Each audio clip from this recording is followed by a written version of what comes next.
정봉재 정치쇼 1부 순서 들어가겠습니다. 자, 1부 해야 원포인트 뉴스. 원포인트 뉴스의 원조 SBS 원일이 논설위원님 자리하셨습니다. 안녕하세요. 원일입니다. 예, 뉴스 브리핑으로 시작하는 날이 참 깔끔해요. 네, 어차피 일찍 움직여갖고 기사도 잘 못 보는데. 네, 그런데 광고가 많아요. 예. 한참 기다렸어요. 그렇죠. 네. 지금 광고가 많은 게 우리 프로그램이 인기라고 하는 측면도 있지만 또 하나는 MBC로 가야 할 것이 뭐 그래서 그랬겠어요. 우리 봉도사님 인기가 좋으니까 아니에요. 이쪽으로 몰리는 거겠지. 그리고 저거 그러니까 마봉춘 파업하면서 그 영향이 있는데 네. 좀 파업이 빨리 좀 잘 됐으면 좋겠어요. 뭐 해결은 되겠죠. 어떤 형태로든지. 시장도 좀 균점이 되고. 그럼요. 예. 방송 시장도 정상화 돼야 되는데 예. 빨리.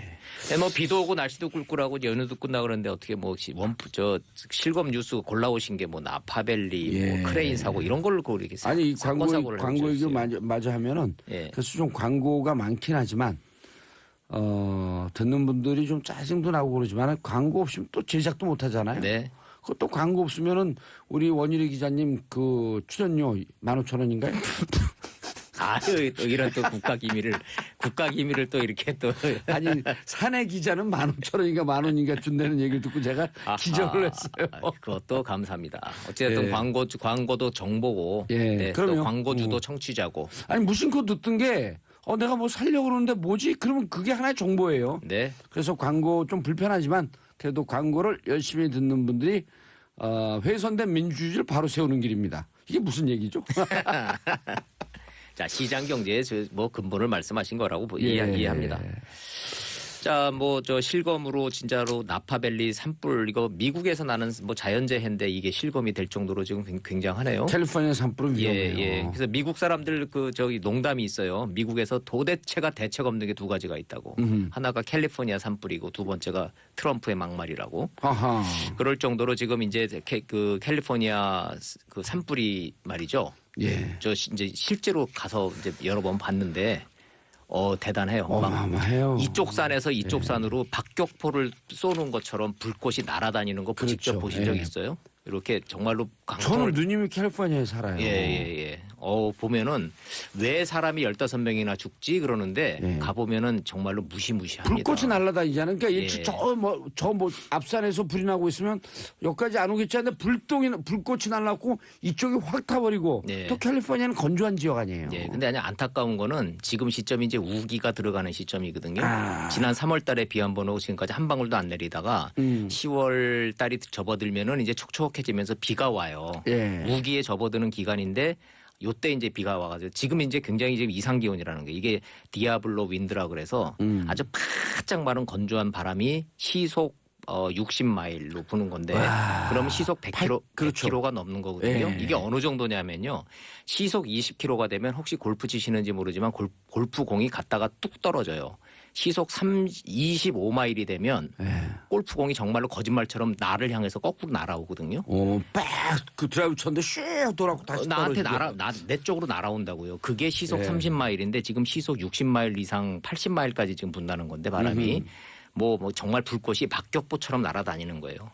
근데 그거 아시죠? 그 밸리가 두 개가 있는데 캘리포니아에 실리콘밸리가 있고 나파밸리가 있는데 차로 한 시간 반 거리거든요. 근데 실리콘밸리에는 밸리가 없고 밸리가 없어요. 밸리가 없죠. 예. 그냥 단지죠, 단지. 제가 얼마나 무지했냐면은 진짜로 실리콘밸리를 가가지고 여기 밸리는 어디에 있냐고 물어본 적이 있을 정도예요. 그러니까 실리콘밸리는 그 샌프란시스코부터 산호세까지 한 그 거리에 있는 IT 기업들이 집중돼 있는 지역을 얘기하는 거고. IT 밀집 지역. 나파밸리는 정말로 밸리예요. 가보면 진짜 밸리거든요. 그러면 지금 말씀한 샌프란시스코 쪽이면은 약간 북쪽이네요. 북동쪽으로 좀 북동쪽으로. 올라가 있는 거죠. 차로 한 1시간 반 거리인데. 그럼 옐로우스톤에서도 멀지 않은 지역인가요? 그렇죠. 그런데 이제 이게 남북으로 40km 동서로 12km 지역이니까 지금 불탄 지역이요. 워싱턴 DC의 3배 거리예요. 와, 남북으로 40km, 동서로 12km. 꽤 넓죠. 근데 이제 가보면 진짜로 밸리거든요. 양쪽에 이제 산맥으로 쫙 분지로 돼 있는데 글로 이제 그 바짝 마른 지역이니까 거기서 포도가 자라서 미국산 와인의 85%가 여기서 생산이 되는데 어허. 이게 지금 이제 반 정도가 불타버린 거거든요. 아직 수확 못한 게 지금 24%래요. 그러니까 이제 미국산 와인 값이 이제 굉장히 많이 올라갈 건데 그거를 떠나서 이게 인명 피해가 지금 15명. 예. 그러니까 더 이제 걱정되는 거는 이제 거기 이제 애너하임이라고 그 한인 동포들이 밀집돼 있는 지역인데 여기 또 가까워요. 그래서 지금 이 전소된 지역들이 불탄 집들 중에 교포들 집이 많아요. 점점 늘고 있어요. 어허. 지금. 그게 좀 걱정입니다. 지금. 애너하임 야구팀도 있잖아요. 네네. 예. 그 하나, 둘, 셋 딱 3초에 축구장 하나가 홀라당 다 면적이. 그냥 3초 만에. 예. 그래서 지금 뭐 언론에 나오는 이제 이 산타로사시라고 이제 그 동네 큰 마을 시인데 이거 헬기 사진을 찍으니까 마을 하나가 통째로 불탔거든요. 저도 어허. 한번 가본 데인데 보니까 가본 데가 저렇게 불타서 그냥 폐허가 된 걸 보니까 가슴이 아프더라고요. 예. 이게 산타로사나 산호세 이렇게 그 스페니쉬 표현이 있는 게 이게 과거에 멕시코령이었었던 데 아니에요? 네, 그거 전쟁에서 다 뺏은 그렇죠. 거죠, 미국 옛날에. 18세기 전쟁에서요. 예. 자, 미국은 이런데 또 국내는 또 뭐 자꾸 또 크레인 사고가 나는데 제가 이거를 지금 말씀드리려고 했는데 마침 그 실검에 올라와서 좀 예. 말씀을 드리는데요. 이 문제가 뭐냐면 사고 자체도 문제지만 안전보건공단이라는 데가 있어요. 우리나라에. 예. 여기서는 통계를 보면 2009년부터 2015년까지 6년에 걸쳐서 이동식 크레인으로 인한 사망자 수가 제가 깜짝 놀랐죠. 88명이에요. 88명이요? 예, 예. 그러면 그 한 달에 근 한 7, 8명씩 사고가 나고 6년에 88명이니까 6년에, 예, 1년에 6명 정도씩 그렇죠. 돌아가시는 거잖아요. 아니 88명이니까 10명이 좀 넘죠. 그러네, 그러네, 15명쯤 진짜. 되네요. 예. 너무 많은 거예요, 이게 지금. 또 많아도 너무 많다고. 예. 근데 툭하면 쓰러지는데 지금 그럴 때마다 지금 이제 노동부에서 대책을 마련한 데라서 오늘도 이제 발표한다는 거거든요. 대책 내용이 매번 똑같아, 매년. 뭐 노후된 거를 뭐 정기 점검하고 안전 교육을 강화하고 근데 가장 근본적인 원인은 이 크레인 업체들이 하청 업체들이에요. 그러니까 돈 아끼려고 그러니까 이게 안 되는 거야. 이게 좀 안전 교육도 안 되고 이거 보수도 안 되고 이게 조이고 하고 이거 안전장치 마련하고 하는 게 안 되는 거예요. 경비 이게. 아니에요, 그게. 예, 경비니까. 좀 근본적인 대책이라고 하는 말 참 무책임한 말이긴 한데 이거 그냥 놔두면 안 될 것 같아. 그래서 간단하네요. 이 크레인이 자꾸 사고가 나고 비용을 절감하려고 하니 사고가 빈발하고 안전이 가장 요구되는 이 크레인 부분에 대해서 하청을 좀 못하도록 좀 대책을 세울 수 없을까요? 이제 비용 문제가 이제 발생을 하겠죠. 자, 무엇보다도 이제 지금 정부가 좀 해야 될 일은 이건 예. 시장 논리가 작동되는 거기 때문에 무책임하게 뭐 하청하지 마라. 비용 올려라. 네. 올리더라도 안전 강화해라. 이렇게 할 수는 없지만 예. 일단 고소 작업대와 이동식 크레인 사망자가 6년 동안 각각 91명, 88명. 예. 이거 너무 많아요.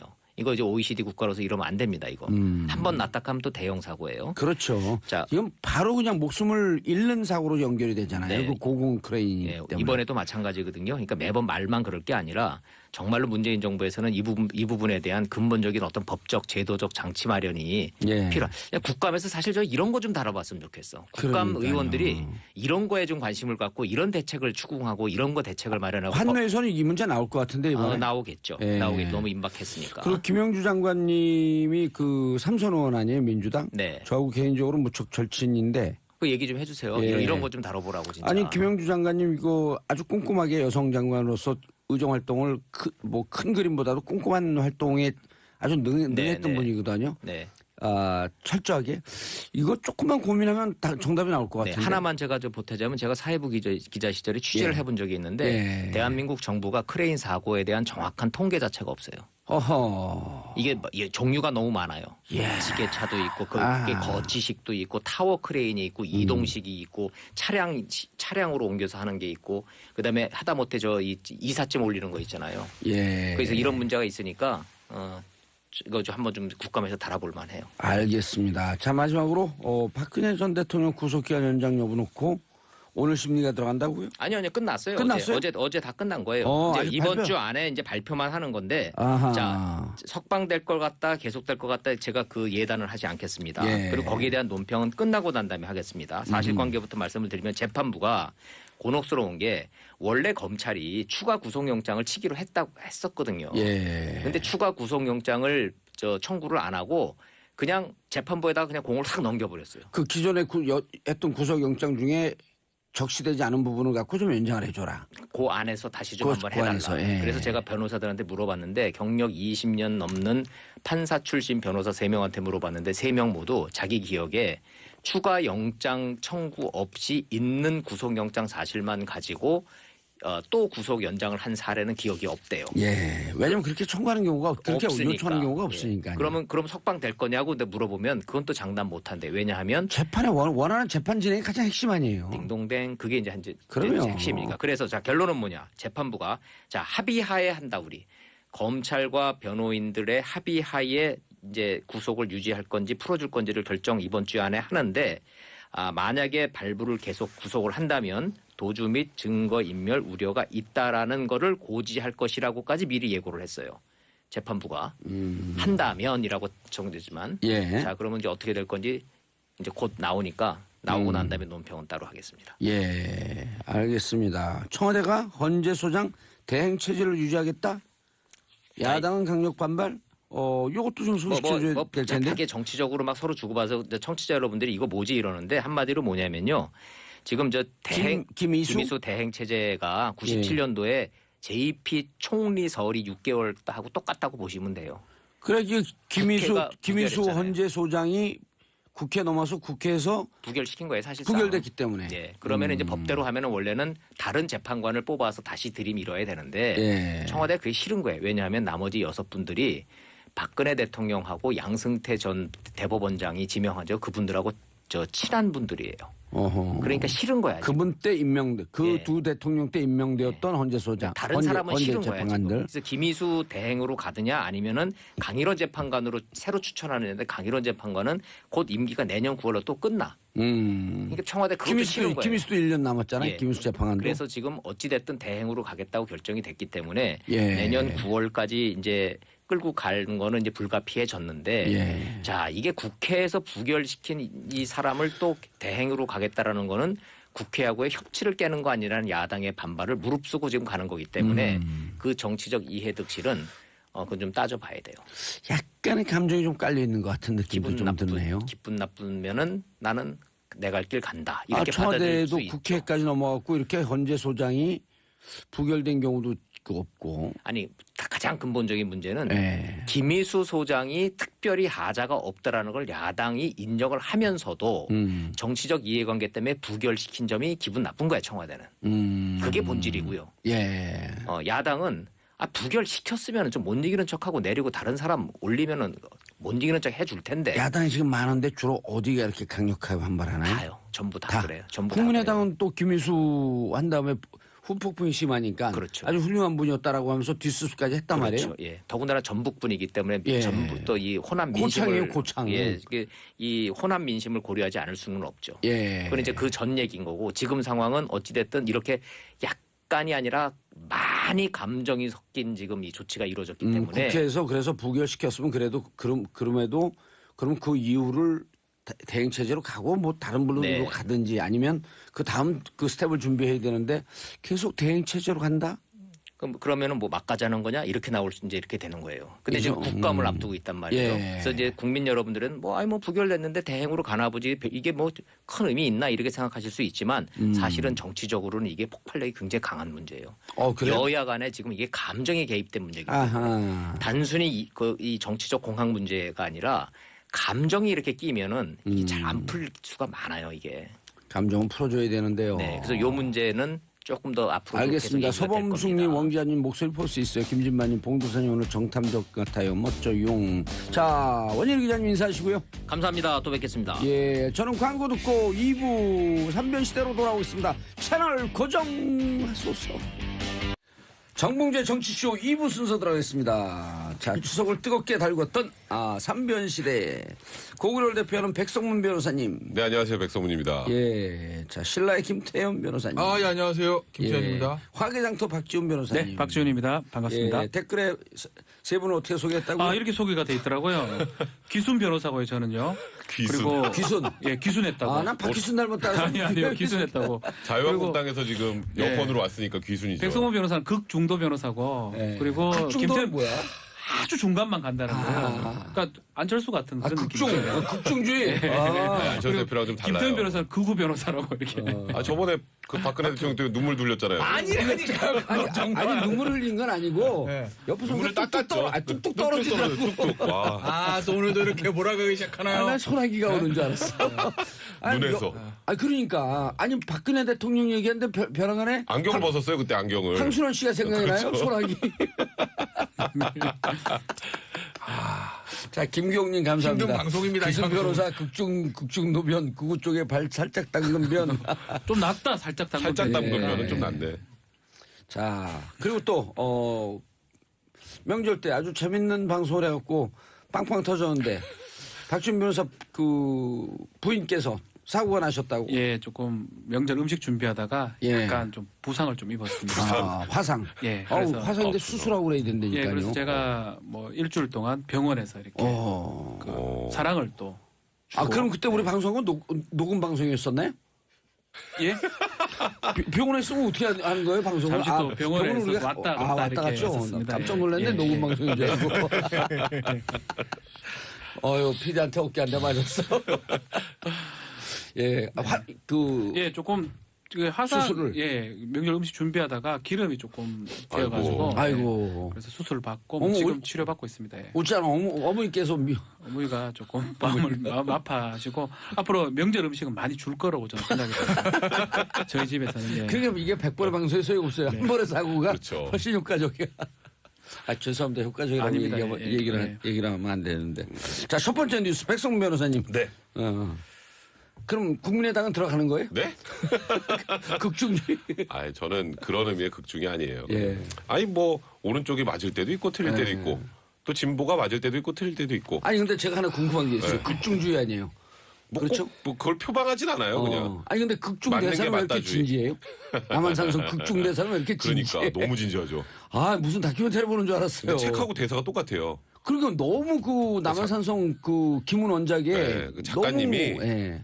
대사를 바꾸지 않는 걸 조건으로 영화를 만드는 걸 허락해 준 거래요. 그런 것 같아요. 예. 아, 김훈. 네, 원래 이제 책을 영화화하면 좀 영화에 맞게 바꾸잖아요 대사를. 시나리오 기본적으로 제가 영화 제작도 네. 해봤잖아요. 안 해본 게 없으시네요. 6번 정도 바꿔요, 시나리오를. 시나리오 작가가 두세 번 바꾸고 감독이 또 한 서너 번 바꾸고. 근데 여기는 대사를 그대로 써달라는 거를 조건으로 했기 때문에 예. 그래서 좀 더 무겁지 않았나. 그런 생각이 근데 이제 우리들은 보는데 재미는 있더라고. 저도 되게 재밌어요. 예, 재밌었어요. 근데 전체적으로 확 꺾였어요. 그래서 안 그러니까 줄 추석 것 같았어요. 영화, 가족 영화로는 또 마지막에 굉장히 좀 답답해지잖아요. 예. 보고 나면. 그러니까 추석 때 가족들이 다 모여서 볼 영화로는 조금 부적합했던 거죠. 그러니까 2005년, 2007년 실화를 다룬 범죄도시. 이런 거 저는 그냥 그 빵빵 터지는 거 아니에요? 시사회에서 보고 그냥 쓰러졌습니다. 어. 빵빵 터져가지고. 빨리 보러 가야 될 텐데. 예. 자, 어금니 아빠? 네. 이거는 사건이 너무 이렇게 복잡단하게 사방팔방으로 튀어서 정리도 잘 안 돼요? 제거는 딱 날짜별로 정리를 해드리겠습니다. 예. 이제 지난달 9월 30일이죠. 9월 30일에 이 어금니 아빠 이모 씨가 자기 딸을 시켜서 딸의 초등학교 친구를 부릅니다. 그게 14살이에요, 딸이. 예. 그래서 초등학교 친구가 이 딸의 부름을 받고 와서 이제 집에 들어가요. 예. 집에 들어갔는데 여기서 참 희한한 건 딸은 나와요, 그 뒤로. 집에서. 그러니까 그 자기 친구만 아빠하고 둘이 두고 나와서 바깥에서 노래방도 갔다가 놀고 한 8시 반쯤 들어가요. 근데 그 왔던 친구가 사망을 합니다. 이건 제가 아주 객관적으로 말씀드릴게요. 예. 사망을 해서 그 다음 날 이제 10월 1일이죠. 10월 1일 날 오후 5시쯤 화날 때예요. CCTV가 아주 잘 보이는 장소에서 이 어금니 아빠가 여행용 트렁크를 하나 들고 딸이 같이 옆에서 도와줘요. 그래서 차에 실습니다. 그리고 딸이 영정사진을 엄마의 영정사진을 딱 들고 차에 타요. 이게 어떤 모습으로 보이죠? 엄마를 추억하면서 동해안을 가는 그런 가족으로 보이잖아요. 그렇게 해서 출발합니다. 그리고 이제 강원도 영월에 가서 이 피해 중생의 시신을 유기하고 그 과정에 블랙박스도 다 띄고 가요. 동선을 확인하지 못하게 하도록. 그리고 10월 2일 날 여기서부터가 좀 황당한데 이 딸하고 뭔가 경찰 수사가 압박해오고 있다라고 느꼈는지 사체 유기에 자백을 하는 동영상을 찍습니다, 둘이. 아이고 내가 부인이 죽어서 자살해서 나도 따라 죽으려고 독약을 넣어놨는데 그걸 친구가 와서 먹고 죽어서 너무 당황스러워서 애를 유기했다. 그리고 10월 5일 날 이제 경찰이 급습을 해서 이 어금니 아빠와 이 여중생 그 딸 여중생을 체포를 하는데 체포하는 과정에서 수면제를 엄청나게 먹어서 이제 그 아이의 시체는 영월에 있다까지 얘기하고 쓰러진 거예요. 그랬다가 이제 며칠이 지나서 회복이 됐고 처음에는 사체유기만 했지 살인한 적이 없다 끝까지 부인을 했었는데 이 깨어난 딸이 아빠가 수면제 주라 그래서 같이 수면제 먹였다. 그 친구한테. 그리고 아빠가 좀 자기 말 안 들어서 좀 때렸다고 하더라. 그렇게 진술했어요. 이제 거기쯤 가다 보니 이 어금니 아빠도 더 이상은 버티지 못하고 어제 자백을 했죠. 살인에 대한 자백을 했어요. 내가 죽였다 자백을 했는데 문제는 왜는 아직까지 얘기하고 있지 이 않은 상황입니다. 사건이 요게 하나가 아닙니다. 2개 정도가 더 있다고 봐야 될 것 같아요. 이 큰 카테고리가 또 더 있는 게 뭐냐면 아내가 얼마 전에 사망을 했는데 일단 투신 자살로 지금 경찰에서 밝히고 있는데 이마에 상처가 있기 때문에 이 남자의 폭행 부분이 있는지 그것도 조사를 하고 있는 상황이었어요. 또 자살 방조를 했는가 아닌지. 근데 또 하나가 더 있어요. 그 사건 중에 아내가 자살하는 계기가 이 남편, 이 피의자의 계부, 어머니의 남자친구 내지 계부가 성폭행을 했기 때문에 그것에 대해서는 우울증이 걸려서 자살한 게 아닌가. 그 성폭행에 대해서 신고가 들어간 상황이 있거든요. 성폭행이 신고가 돼 있고. 누가 성폭행을 했다는 거예요? 그 계부가 지금 누구의 계부에? 그러니까 어금니 아빠. 아빠의 계부가 자기 아내를 어금니 아빠 아내를 8년간 성폭행했다는 그러니까 그는 정확하게 사실을 확인하는 과정에서 이런 중학생 피살 사건이 생긴 거거든요. 그러니까 사건이 크게 세 개인 거예요. 그러니까 복잡한 상당히 성폭행이 복잡합니다. 있더라고요. 계부의 성폭행, 아내의 투신 자살, 계부가 아내를 성폭행했다는 그렇죠. 거죠. 그리고 이제 이 여중생의 살해, 이 세 가지가 지금 복잡다단하게 엮인 사건입니다. 여중생 살해에 무슨 성폭행 흔적 이런 건 없는 거예요? 그거는 없어요. 아직 일단 없습니다. 1차 부검 결과에는 성폭행 흔적은 아직 나오지 않았는데 이제 조심스럽게 그런 예측을 하는 분들은 많아요. 딸이 아빠하고 자기 친구 둘을 남겨놓고 나가잖아요. 예. 그리고 집안에서 좀 가학적이고 변태적인 성행위 도구들 같은 게 발견이 됐어요. 근데 물론 이 피해 여중생의 성폭행 흔적은 없는 상황입니다. 그러니까 일단 많이 추론을 하는 건 성폭행을 시도하려다가 아이가 저항을 하니까 결국 목을 졸라서 살해하고 사체를 유기한 게 아니냐가 현재까지는 추론인데 이 추론에서 명확하게 사실로 확인이 되려면 결국 이 어금니 아빠 이 씨의 진술이 있어야 사실로 확인이 가능합니다. 딸의 진술이 있어야 돼요. 어금니 아빠는 왜 어금니 아빠예요? 이게 거대 백악종이라고요. 우리나라에 한 3명 정도만 걸리는 아주 희귀병이에요. 거대 백악종이요? 네, 그게 뭐냐면 이빨하고 잇몸 사이에 이 백악층이라는 부분이 있는데 예. 거기에 종양이 자라는 거예요. 그래서 계속 이게 입 이쪽이 이렇게 부어 올라가면서 점점 커지는 거예요. 그래서 계속 종양을 제거해주는 수술을 해야 돼요. 그 수술을 하지 않으면 얼굴이 기형적으로 변하고 치료하는 과정에서 이빨이 다 빠집니다. 그래서 어금니가 딱 하나 남아있다. 나는 그래도 나랑 똑같은 병으로 앓고 있는 우리 딸을 위해서 열심히 살 거고 그래서 여러분들이 많이 도와줬으면 좋겠다 해서 모금 활동도 2006년부터 해왔습니다. 그리고 굉장히 많이 모금을 해줬어요. 그리고 이게 딱 보면 영상만 보면요. 정말 절절한 부정이 느껴질 정도로 내 딸을 나는 죽어도 된다. 내 딸의 치료에 최선을 다하겠다라는 모습을 보여줬기 때문에 이번 사건이 터지고 사실 국민들이 더 지금 황당해하고 온몸에 분노하고 문신이 있는 거죠. 있다면서요. 그러니까 겉으로 봤을 때는 선의 천사의 상징으로 보이는데 그 부인도 온몸에 또 문신이 있다고요? 그렇죠. 그 그렇죠. 문신의 내용도 뭐예요? 중요합니다. 문신을 한다 해가지고 그러면 나쁘다고 볼 수는 없는데 문신 자체가 팔의 대부분하고 무릎 위로는 다 문신이 돼 있는데 안에는 여성을 비하할 수 있는 문양이 좀 있습니다. 또 비슷한 문양이 아내한테도 강제로 새겼을 가능성도 있기 때문에 문신 자체의 문제보다는 그 안에 내용도 문제가 있기 때문에 이 사람이 겉으로 봤을 때는 기부를 하는 부정에 의해서 기부를 받아서 딸을 키우는 사람 보이지만 다른 어떤 악마적 모습이 있지 않은가 하는 대목입니다. 김태현 변호사님 리액션 좀 해보세요. 네? 이 기사 모르세요? 진작에 알고 듣고만 있죠. 있어요. 진작에 듣고만. 다 알고 있어요? 모르는 사람 어디 있어요? 지난 전 몰라요. 신문 안 보세요? 우리 청취자분들도 모르는 분들 많아요. 김태현 변호사 신문 안 정치만 봐요. 관심 저는 있어요. 정치 말고 주말부터 네. 좀 일요일부터 지난 주말 추석 연휴기나 사실 신문에 안 나오잖아요. 예. 근데 이제 인터넷상에서도 이게 어금니 아빠라는 게 검색 1, 2 하면서 굉장히 그렇죠. 다뤄졌어요. 예. 그런데 일요일자부터 이제 신문이 나오기 시작해서 일, 월, 화 오늘 4일째 이제 신문 사회면을 탑으로 장식하고 있는 사건이 이 사건이죠. 근데 일단은 정리는 다 된 것 같아요. 그러니까 혐의 자체는. 근데 문제는 뭐가 남았냐면 딸인데. 예. 그러니까 살인하고 사체 유기까지는 나온 거고. 그러니까 그 살인 부분에서 자백을 했으니까. 아빠한테 남아 있는 거는 저기 이모 씨죠. 이름도 이제 오늘 아침부터는 공개를 하는 것 같더라고요. 예. 예. 근데 이영모인데 네. 예, 그 사람 같은 경우엔 살인까지 본인이 자백했기 때문에 살인하고 사체 유기는 나와 있는 거죠. 근데 문제는 살인 사건을 주사할 때 중요하게 보면 세 가지거든요. 일단 유죄를 받은 시신이 있어야 되고 흉기가 나와야 됩니다. 근데 그건 나왔어요. 유무죄를 따질 때. 그다음에 양형에 있어서 가장 중요하게 생각하는 게 동기라는 거거든요. 근데 이제 동기가 안 나왔다는 거예요. 문제는 지금까지는. 물론 이 동기도 동기지만 만약에 이 남자가 그냥 우발적으로 살인을 한 거지. 그러면 살인인데 그게 아니라 뭔가 성폭행을 시도하다가 그런 과정까지 갔으면 그건 강간살인이니까 죄명 자체가 바뀌어버리는 거거든요. 그렇죠. 그러니까 형량도 그럼요. 커지죠. 그러니까 여기서 살해 동기가 굉장히 중요하죠. 근데 제가 봤을 때는 이 살해 동기 밝기가 쉽지는 않을 거예요. 그렇죠. 그러니까 박준 변호사 말씀하신 게 이제 딸의 진술이 이제 중요하다고 했는데 딸의 진술 중요한 거 맞습니다. 근데 문제는 그 딸이 3시간인가 4시간 동안 그 자리에 없었다는 거예요. 예. 그러니까 수면제 먹여놓고 6시간입니다. 자니까 6시간이에요. 시간이죠. 예. 야, 너 나갔다 와. 저 나갔다 왔다는 거예요. 그러니까 그 사이에 아빠가 수면제를 먹고 자고 있는 자기 친구한테 뭘 했는지에 대해서 딸이 모른단 말이죠. 그러니까 살해 동기가 과연 나올까? 나 흔적도 지금 없다는데. 그러니까 왜냐면 성폭행 흔적, 그 다음에 이제 아까 이제 백성모사 얘기했던 그 각종 도구들, 그 도구를 썼다 하더라도 흔적은 남게 마련이거든요. 어느 정도 그렇죠. 아주 작은 흔적이라도 부검을 하면.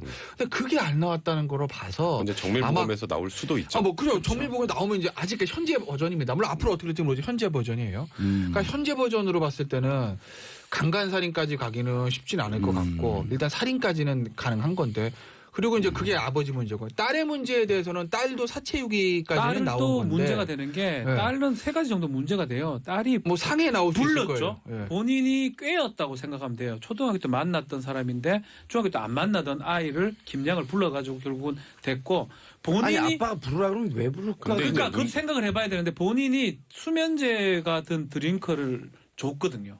그것도 아마 알았다고 보는 게 맞는 거고. 또 나머지는 백성면에서 최초 얘기했는데 시신을 유기할 때 본인이 알면서 같이 유기하는 걸 근데 동조했던 부분이 이거예요. 있거든요. 그러니까 종조사 얘기하시던 왜 그러면 아빠가 하라고 다 하냐 이런 부분인데 대부분의 이제 중학생 딸들이 부모님만 잘 듣습니다. 일반적으로 그래요. 예. 그거 있고 여긴 좀 특수한 상황인데 이 아까 백성모면서 얘기했던 거대 백악종 우리나라 3명이라고 그랬잖아요. 전 세계 10명이랍니다. 그러면 이 딸의 입장에서 봤을 때는 내가 이런 병을 앓고 있는데 전 세계에서 나랑 공감할 수 있는 사람은 얼마 아빠. 없어요. 아빠 한 사람밖에 없는 거예요.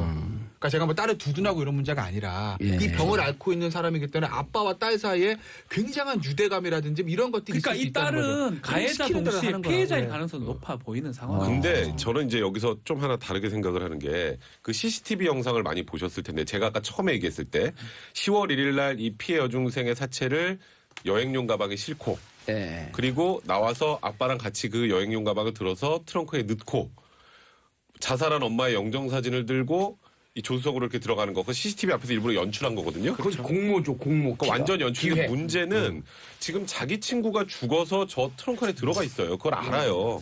아는데 너무 태연해요. 그러니까 이게 정말 아빠가 시켜서 어쩔 수 없이 하는 그런 얼굴 표정이 아니에요. 이게 어느 정도가 사실 아까 조금 전에 박준 변호사가 이게 피해자이기도 하고 가해자이기도 하는 표현을 썼는데 그 정도 수준이면 검찰에서 구속영장 청구 안 합니다. 그렇죠. 14살짜리 아이를 구속영장 청구를 했어요. 그리고 더 중요한 건 최초 보도는 이제 이 딸이 자기 친구들 여러 명한테 불특정 친구들한테 다 문자를 보내서 그중에 김양이 걸린 거다 이렇게 생각을 했었는데 아버지가 김양을 특정했답니다. 그러니까 이 김양을 불러서 뭐 할지 알고 있었다는 거예요. 알고 김양을 계속 설득해서 불러낸 거예요. 만 13인가 14인가요? 만으로.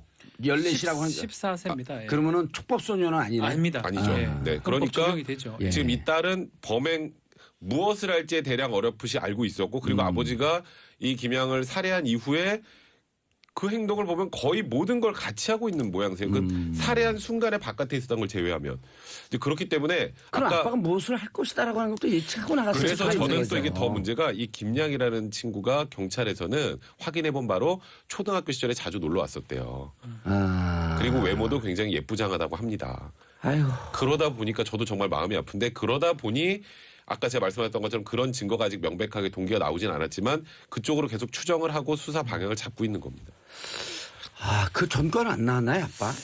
아직 전과도 없고 또 문제가 있어요. 아니, 전과 있어요. 전과가 10범이 넘어요. 예, 전과가 근데 뭐 살인이나 네, 이런 그런 건 부분들은 아니고 문제가 뭐냐면 이 피의자 이모 씨가 지금 지적장애 2급이라는 거거든요. 지적장애 2급 정도면 IQ가 한 35에서 60 정도입니다. 피해자 이모 씨라뇨. 피의자요. 피의자. 범인은 그러니까 이모 어금니 씨가. 아빠로 통일해 주세요. 어금니 아빠로 그렇게 어금니 그렇죠. 아빠가 지적장애 2급의 지금 상황에서 이런 범죄를 저질렀다. 그 부분도 좀 납득하기가 좀 어렵거든요. 2급이면 30이라고 제가 IQ가? 35에서 60 정도인데요.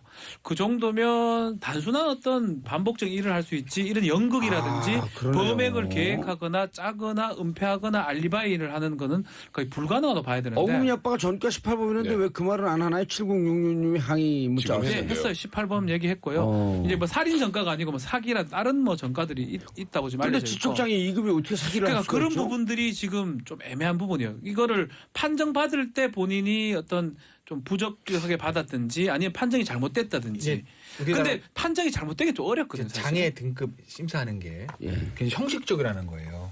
그러니까 네, 예를 들면은 맞아요. 정말 이 지적 장애라고 그러면은 전문가들이 모여서 정말 내 MRI도 찍고 아. 행동도 다 조사하고 그런 게 아니라 이 구조적인 문제가 또 네, 나오네. 예를 들어서 있죠. 서류 심사 너 한번 써봐. 그래서 예를 들어 이승과 예. 얘입니다. 자기 이름 못 쓰고 뭐 대충 막 쓰는 할 수 있잖아요. 예.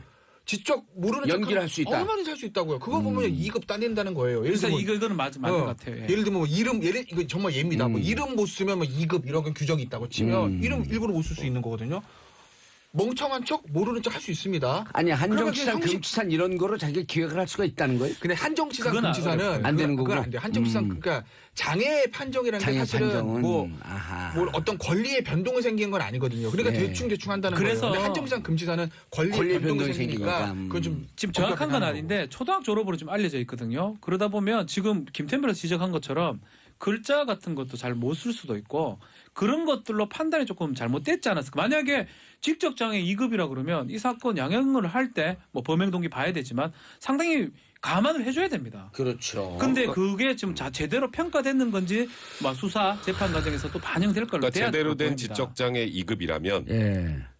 저기 사치 유기할 때 블랙박스 띄고 이런 생각 못해요. 못해요. 아. 근데 그런 것들 그거- 때문에 아마도 이거는 수사 과정에서도 모르겠지만 재판 가면 정신감정 분명히 다시 할 해봐야 거고요. 이거는 어쩔 수 없고. 18범이라고 하는 누적된 학습 효과로 네. 인해서 만들어낸 기획 작품일 네, 가능성이 그럴 수도 높네. 높아요. 네, 그리고 우리가 또 간과하면 안 되는 게 지금 이 어금니 아빠가 예. 일단 확인된 건 본인 명의 차량 하나, 예. 그다음에 누나 명의 차량 하나, 그다음에 이번에 또 공범으로 문제가 됐던 그 박모 씨, 그 사체유기 할 때 차를 빌려줬던 예. 이 차도 평소에 본인이 어금니 아빠가 타고 다녔다고 해요. 아니, 그럼 그러면 동네 사람들 직원에 따르면 수시로 외제차를 바꿔 타고 네, 다녔다는 거 아니에요? 거기에다가 취미가 튜닝이에요. 자동차 튜닝.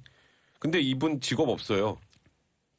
기부 받는 게 직업이에요. 기부받은 것으로. 그러면 이게 딸과 본인의 치료를 위해서만 사용한 게 아니라 기부금을 그러니까 예를 들어서 기부하신 분들은 당연히 그런 데만 사용되는 줄 알잖아요. 외제차 사고 튜닝한 데 썼다. 이거는 저는 이 부분도 사기로 한번 사기성이 있는 거죠. 조사해볼 필요 분명히 있는 부분 같아요. 사기 전과가 있다면서요? 있을 거, 제가 정확하게 파악을 못 해봤는데 예.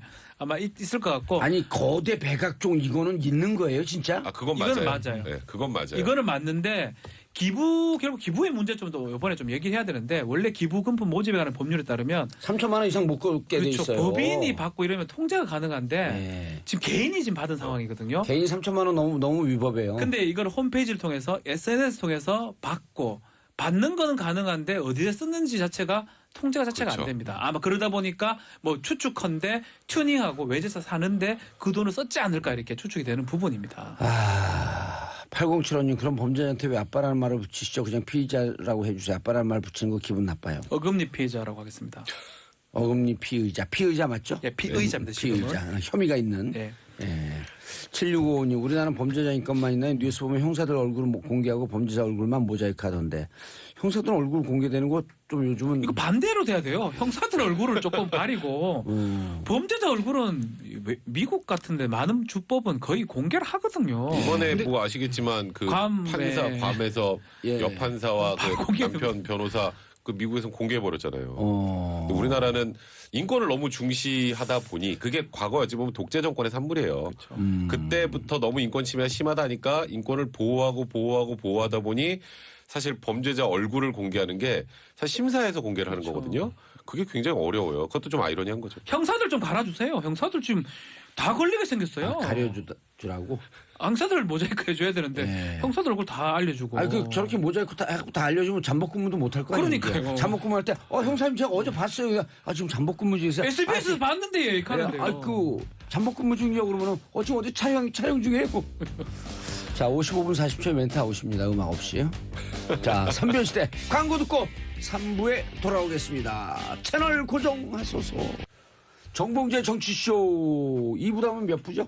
3부. 3부군요. 3부입니다. 예. 왜 3부인 줄 아세요? 3변 시대니까. 그렇죠. 세 분야니까. 3분 그게 3분. 샴페인이면 샴페인인 줄 아세요? 3명이 먹었어. 3명이 먹다가 3명이 먹다 페인이 된다고 해서. 3페인. 또 아재 개그로 가네요. 시작부터.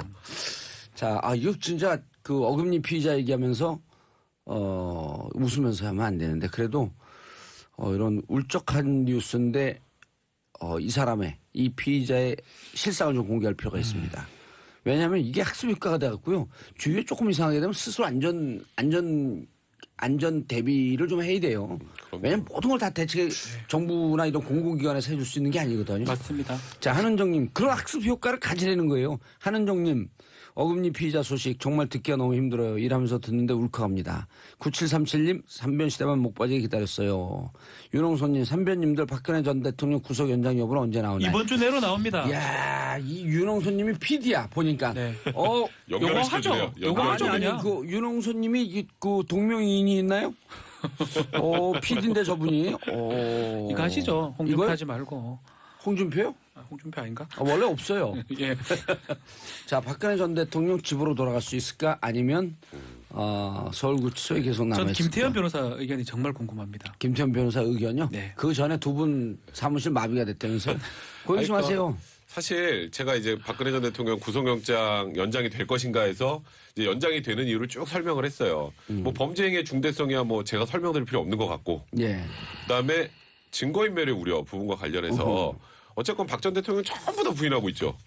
바깥에 아직도 관련돼 있는 사람들 많이 있어요. 예. 그리고 더 큰 문제는 다음 달 이제 11월이 되면 정호성 비서관도 그렇고 차은택도 그렇고 예. 최순실도 그렇고 재판이 다 구속기가 끝나요? 만료해요. 예. 그럼 그들도 다 나와야 되는 상황이 됩니다. 그건 뭐 더 이상 할 게 없으니까. 그 원래 구치소에서도 공범들 같이 안 놓잖아요. 그렇죠. 공범 분리수용의 예. 원칙. 그게 증거인멸할까봐 그런 거거든요. 그런 거라면 증거인멸 우려는 있다라고 봐야 될 것 같고. 그리고 이제 그럼 박근혜 전 대통령이 지금 나가면 어딜 도망가겠어. 도주 우려는 없잖아 이런 얘기를 하는데 재판에 성실히 출석할지에 대한 확신이 없는 것 그것도 도주 우려로 봐야 되고 결정적으로 도주를 좀 광범위하게 해석을 하는 지금 거네요. 내곡동 사저 앞에요. 예. 이미 친박 단체들이 집회 신고를 엄청나게 해놨습니다. 그분들이 이제 만약에 박 전 대통령이 가고 싶어요 재판을 막아서 못 할 거예요. 그럼 그럴 때마다 공권력 동원하나요? 그렇다고 헬기 띄울 수도 없고. 그렇죠. 이제 그런 부분들 거기에다 제가 이제 추가로 얘기했던 게 또 박 전 대통령이 어쨌건 전직 대통령이다 보니까 예. 그 나올 때 항상 우리 그 오토바이들이 이렇게 막 그 경호도 해주고 그러면서 이렇게 차 도로 통제도 좀 하고 그랬잖아요. 예. 그 재판 나올 때마다 그 재판 끝날 때마다까지 그런 도로 통제를 하는 것도 정책적 고려는 어느 정도는 고려될 수 있다라고 그랬는데 마지막 지금 앞에 얘기한 거 다 빼고 차 막히니까 대통령을 구속시키라고 이 나쁜 놈 그래가지고 뭐 소위 그 박근혜 전 대통령 지지하는 사람들이 사무실로. 제 사무실 전화번호를 뭐 어디 홈페이지 같은 데 올려놓고 예, 어차피 올리고 연락하라고 공개하세요. 해서 그리고 싫어요. 찾아보세요. 아니 왜냐면 또 그 변호사 네. 선임 아니 그런 광고들 휴대폰 번호 알려드릴까요? 제가? 엄청나게 많이 예. 사무실로 지금 항의를 저희도 이제 지금 아침에 전화가 많이 오는데 귀순 변호사인데 왜 거기로 오죠? 귀순했다고 이제 대구 사람이 왜 그런 말을 하느냐 대구 사람이 뭐 좀- 이런 얘기를 하면서 고향 선배라고 전화 와가지고 고영 선배가 자 전화 받자마자 왜 시각이 한쪽으로 고정돼 있냐면서 다짜고짜 욕을 하는 경우도 있었고요. 그래서 고영 선배가 맞긴 해요? 뭐 맞죠? 사투리 쓰는 거 보니까 고영 선배 같긴 하더라고요. 예. 근데 이제 이게 조금 그 전에도 뭐 전화가 안 오는 건 아니었는데 제가 예. 뭐 방송에서 얘기를 하다 보니까 최근에 와서 전화가 집중되는 게 아닌가. 아. 구속 기간 연장 결정이 지금 나기 직전이 임박하니까. 이미 심리는 끝났고요. 예. 그래서 전화가 오고 그래서 저도 솔직히 뭐 위축되지는 않지만 방송에 가서 이렇게 얘기합니다. 이제는 예. 형사소송법상의 불구속이 원칙이지만 예. 라고 크게 아이, 얘기하면서 깜짝이야. 예. 그래도 상황상 백 변호사님하고 똑같은 논리로 구속이 될 수밖에 없는 상황이다라고 그렇게 얘기합니다. 조금 겁이 납니다. 예. 자, 그런데 이제 두 분은 그래서 이제 행간의 의견을 쭉 들어보게 되면 이게 구속 연장이다. 네, 연장 연장이죠. 충분히 예, 되죠. 연장이다. 그럼 김태현 김태현 변호사. 변호사. 저는 전화 안 옵니다. 지금 예. 저 사무실. 박근혜 저는 전화할 리가 없죠. 저에게 악플 있지 않습니까? 예, 박근혜 대통령을 위한 눈물 오늘도 한번 흘려주시죠. 눈을 안 흘렸다니까. 그때 이게 눈 닦는데 말도 나오기 전에 야, 미리 선수로 치네, 미리. 자, 지금 문자 올라오는 거 보이죠? 악플이 예. 지금. 예. 세 분이 다 궁금하신 저의 의견을. 예. 이거 어떻게 말씀드려야 되나? 재밌게 해보세요. 네, 재밌게요? 예. 일단은 정치적인 거 다 빼고 법적으로 해보세요. 순수하게 법적으로만 보면 예. 저는 55대 45로 석방하는 게 맞다고 봐요. 법적으로. 왜 그러냐면 예. 증거인멸과 도주 우려는 양쪽 다 말이 맞아요. 왜냐면 특검 입장에서 보면 야 대통령이니까 너 다 부하 직원인데 다 회유하고 압박해가지고 증거인멸할 수 있는 거 아니야? 말 됩니다. 변호사 측 지금 수사 다 끝나가지고 증거 다 가지고 더 이상 인멸할 게 뭐 있냐? 그것도 말 돼요. 그다음에 도주 우려 특검에서 이렇게 얘기하죠. 검찰에서 안 나갔잖아 그동안 저 조사 받으러. 그러니까 또 도주할 수 있는 거 아니야? 이 얘기도 말이 됩니다. 변호인 대한민국에서 어딜 도망가냐? 그럼 어떻게 안 나가냐? 재판 안 나가면 억지로 강제 구인할 텐데 예. 이 얘기도 말이 돼요. 양쪽 다 말이 많은데 결정적인 차이는 뭐가 있냐면 구속영장을 발부할 때 증거인멸 도주의료도 중요하지만 기본적인 것은 수사의 필요성이거든요. 예. 왜 구속을 하냐면 수사에 필요하고 재판이 필요하기 위해서 하는 겁니다. 문제는 검찰에서 예전에 백 변호사도 이 문제를 한번 한 보름 전 지적을 했을 거예요. 삼변 시대에서. SK와 롯데가 구속영장에 빠져 있으니까 그걸로 이제 구속영장을 청구를 하겠다는 건데 예. 변호인 측 얘기에 따르면 SK나 롯데는 거의 수사가 재판이 끝났다는 거예요. 심리가 끝났다고 네. 주장을 하죠. 심리가 끝났는데 그거를 심리하기 위해서 다시 영장을 발부한다는 게 영장의 필요성이 맞나요? 그게 안 맞는다는 거예요. 그러니까 일간에서는 전두환 전 대통령 얘기를 하거든요. 예. 그러니까 전통대도 법원이 직권에 연장을 했다는 거예요. 근데 그때는 전두환 전 대통령을 내란으로 수사를 하다가 예. 수사하고 기소에 재판하다가 비자금 3천억이네. 이것도 재판해야 돼. 그러니까 그 비자금 3천억으로 연장을 한 거거든요. 근데 지금 롯데 새로운 SK, 사실이 나왔으니까. 롯데 SK 다 끝났잖아요. 예. 그럼 그걸 가지고 연장을 다시 한다? 그게 순수하게 형사소송법의 원칙대로밖에 맞느냐는 거예요. 그래서 제가 법리적으로 하면 석방해 중에 저는 맞다고 보는데 아니, 검찰이 네. 그 지금 문제 이번에 다루지 않은 것 중에 면세점권이 있거든요. 그러니까 차라리 그런 거로 추가로 구속영장 청구를 하는 게 맞을 제가 거 애초에 아니에요? 면세점 나왔을 때 그 얘기 방송에서 했을 거예요. 여기서 했어요. 여기서 그렇죠. 요 자리에서. 예. 그러니까 면세점 제가 받았죠, 그때. 면세점에 예. 돈을 받은 혐의가 있는 것 같은데 이렇게 해서 이것 때문에 한다고 하면 차라리 말이 돼요. 이것 때문에 구속기간이 연장될 것이다라고 제가 그렇게 말씀드렸잖아요. 예측을 했어요. 그러니까 예. 아직 나오지 않은 면세점을 새로 수사하고 새로 기소하기 위해서 한다는 거랑 말이 되는데 예. 중앙지검에서 예, 문제는 지금 롯데랑 그 재단과 관련된 SK랑 관련한 거는 심리가 다 끝난 거를 예. 연장을 한다니까 문제가 되는 거고 그래서 제가 55대 45로 법리적으로 보면은 석방하는 게 맞다고 보는 건데 근데 문제는 재판이 원활하게 진행되겠냐 이거예요. 근데 문제는 유무죄는 일도양단적일 수밖에 없어요. 정치적인 고려 안 하고 법리적으로 할 수밖에 없어요. 근데 양형이나 이 구속에 관한 부분들은 법리적인 것도 중요하지만 정치적인 고려를 안 할 수가 없거든요. 그래서 제가 90대 10이 아니라 55대 45라고 말씀을 드린 거고 설사 재판부에서 야 영장 발부해서 구속기가 연장한다 하더라도 큰 무리는 없어요. 그러니까 제가 구속영장 특징 때문에 이런 말씀을 드리는 거예요. 결론은 어떻게 될까? 저는 연장할 거라고 봅니다. 그걸 왜 그러냐면 법원이란 조직은요. 굉장히 보수적인 조직이에요. 현상의 변경보다는 현상의 유지를 예. 좋아합니다. 지금 박근혜 전 대통령이 구속돼 있는 상태이기 때문에 이걸 풀어줘서 현상을 변경했을 때 올 수 있는 정치적인 여파와 예. 애초에 구속돼 있기 때문에 그대로 현상 유지해가지고 오는 것과 어느 거를 택하겠냐는 거죠. 후자를 택하겠죠. 당연히 후자를 택하죠. 왜냐하면 만약에 여기서 석방하게 되면 어떤 일이 생길 수가 있냐면 일각에서는 풀어줬어? 무죄인가? 이 얘기가 나올 수 있거든요. 그렇죠. 왜냐면 보통 사람들이 그렇죠. 법률 상식이 잘 없기 그러면 때문에요. 재판 그게 굉장히 부담이라는 예. 거예요. 근데 구속돼 있기 때문에 이거를 연장해서 계속 구속한다고 해서 연장됐으니까 유죄야. 이렇게는 안 보거든요. 그러니까 재판부 입장에서 보면 부담이 없는 현상 유지를 택할 거다. 그래서 저는 결론적으로는 연장이 될 거라고 보는데 사실 예. 네. 아니, 김태형 저는요. 변호사 얘기한 그 부분이 이번에 영장 발부 가장 중요한 부분이에요. 저 돌발 질문. 네. 예를 들어서 석방했어. 이게 뭐 이렇게 연장하는 경우가 없습니다. 이게 그 이례적입니다. 네. 석방했어. 석방했는데 첫 번째 경우 네. 백성문 변호사 지적했듯이 재판은 안 나와요. 그게 문제죠. 아니 안 나오는데 오늘 갑자기 미 대사하고 면담이 따라서 미국 대사가 쑥 들어가더니 정치적 탄압이다 망명신청을 해버려. 너무 나가시는 거예요. 아니 그럴 수도 있죠. 아니 이거는요. 가능성. 내가 일반 사람들하고 소주 한 잔 먹다가 들은 얘기예요. 일반의 상상력이에요. 4차 산업혁명 시대에는 상상력, 창의력. 그러니까 아까 그리고 또 김태형 아니 변호사 이런 경우는 어떻게 할 거야? 그러니까요. 그러니까 그런 것도 우려가 되는 거고 김태형 변호사 아까 그 얘기했잖아요. 재판을 어떻게 안 나가냐.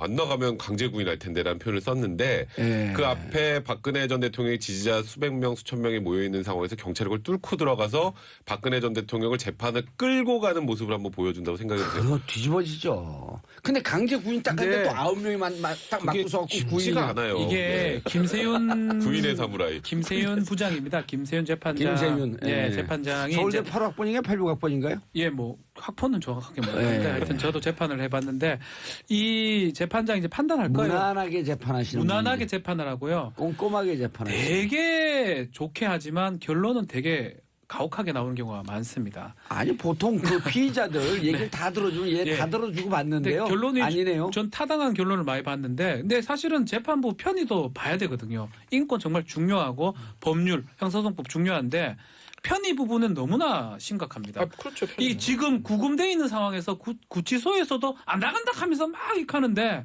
집에 갔다고 생각해 보십시오. 중간중간에 버럭 안 하면 내가 깜짝깜짝 놀라겠는데. 아니 그럴 가능성을 재판을 제대로 할 수가 없고 그리고 이렇게 6개월간 더 끌어진 이유가 오히려 박 전 대통령 변호인이 무리한 증거 신청을 했기 때문에 그러면 사람인 입장에 봤을 때는 쥐들이 지금 하자고 해가지고 이렇게 연기가 됐는데 그래 판단할 수밖에 없는 거 이거는 법적인 부분 문제는 얘기는 다 두 분 다 하셨으니까 예.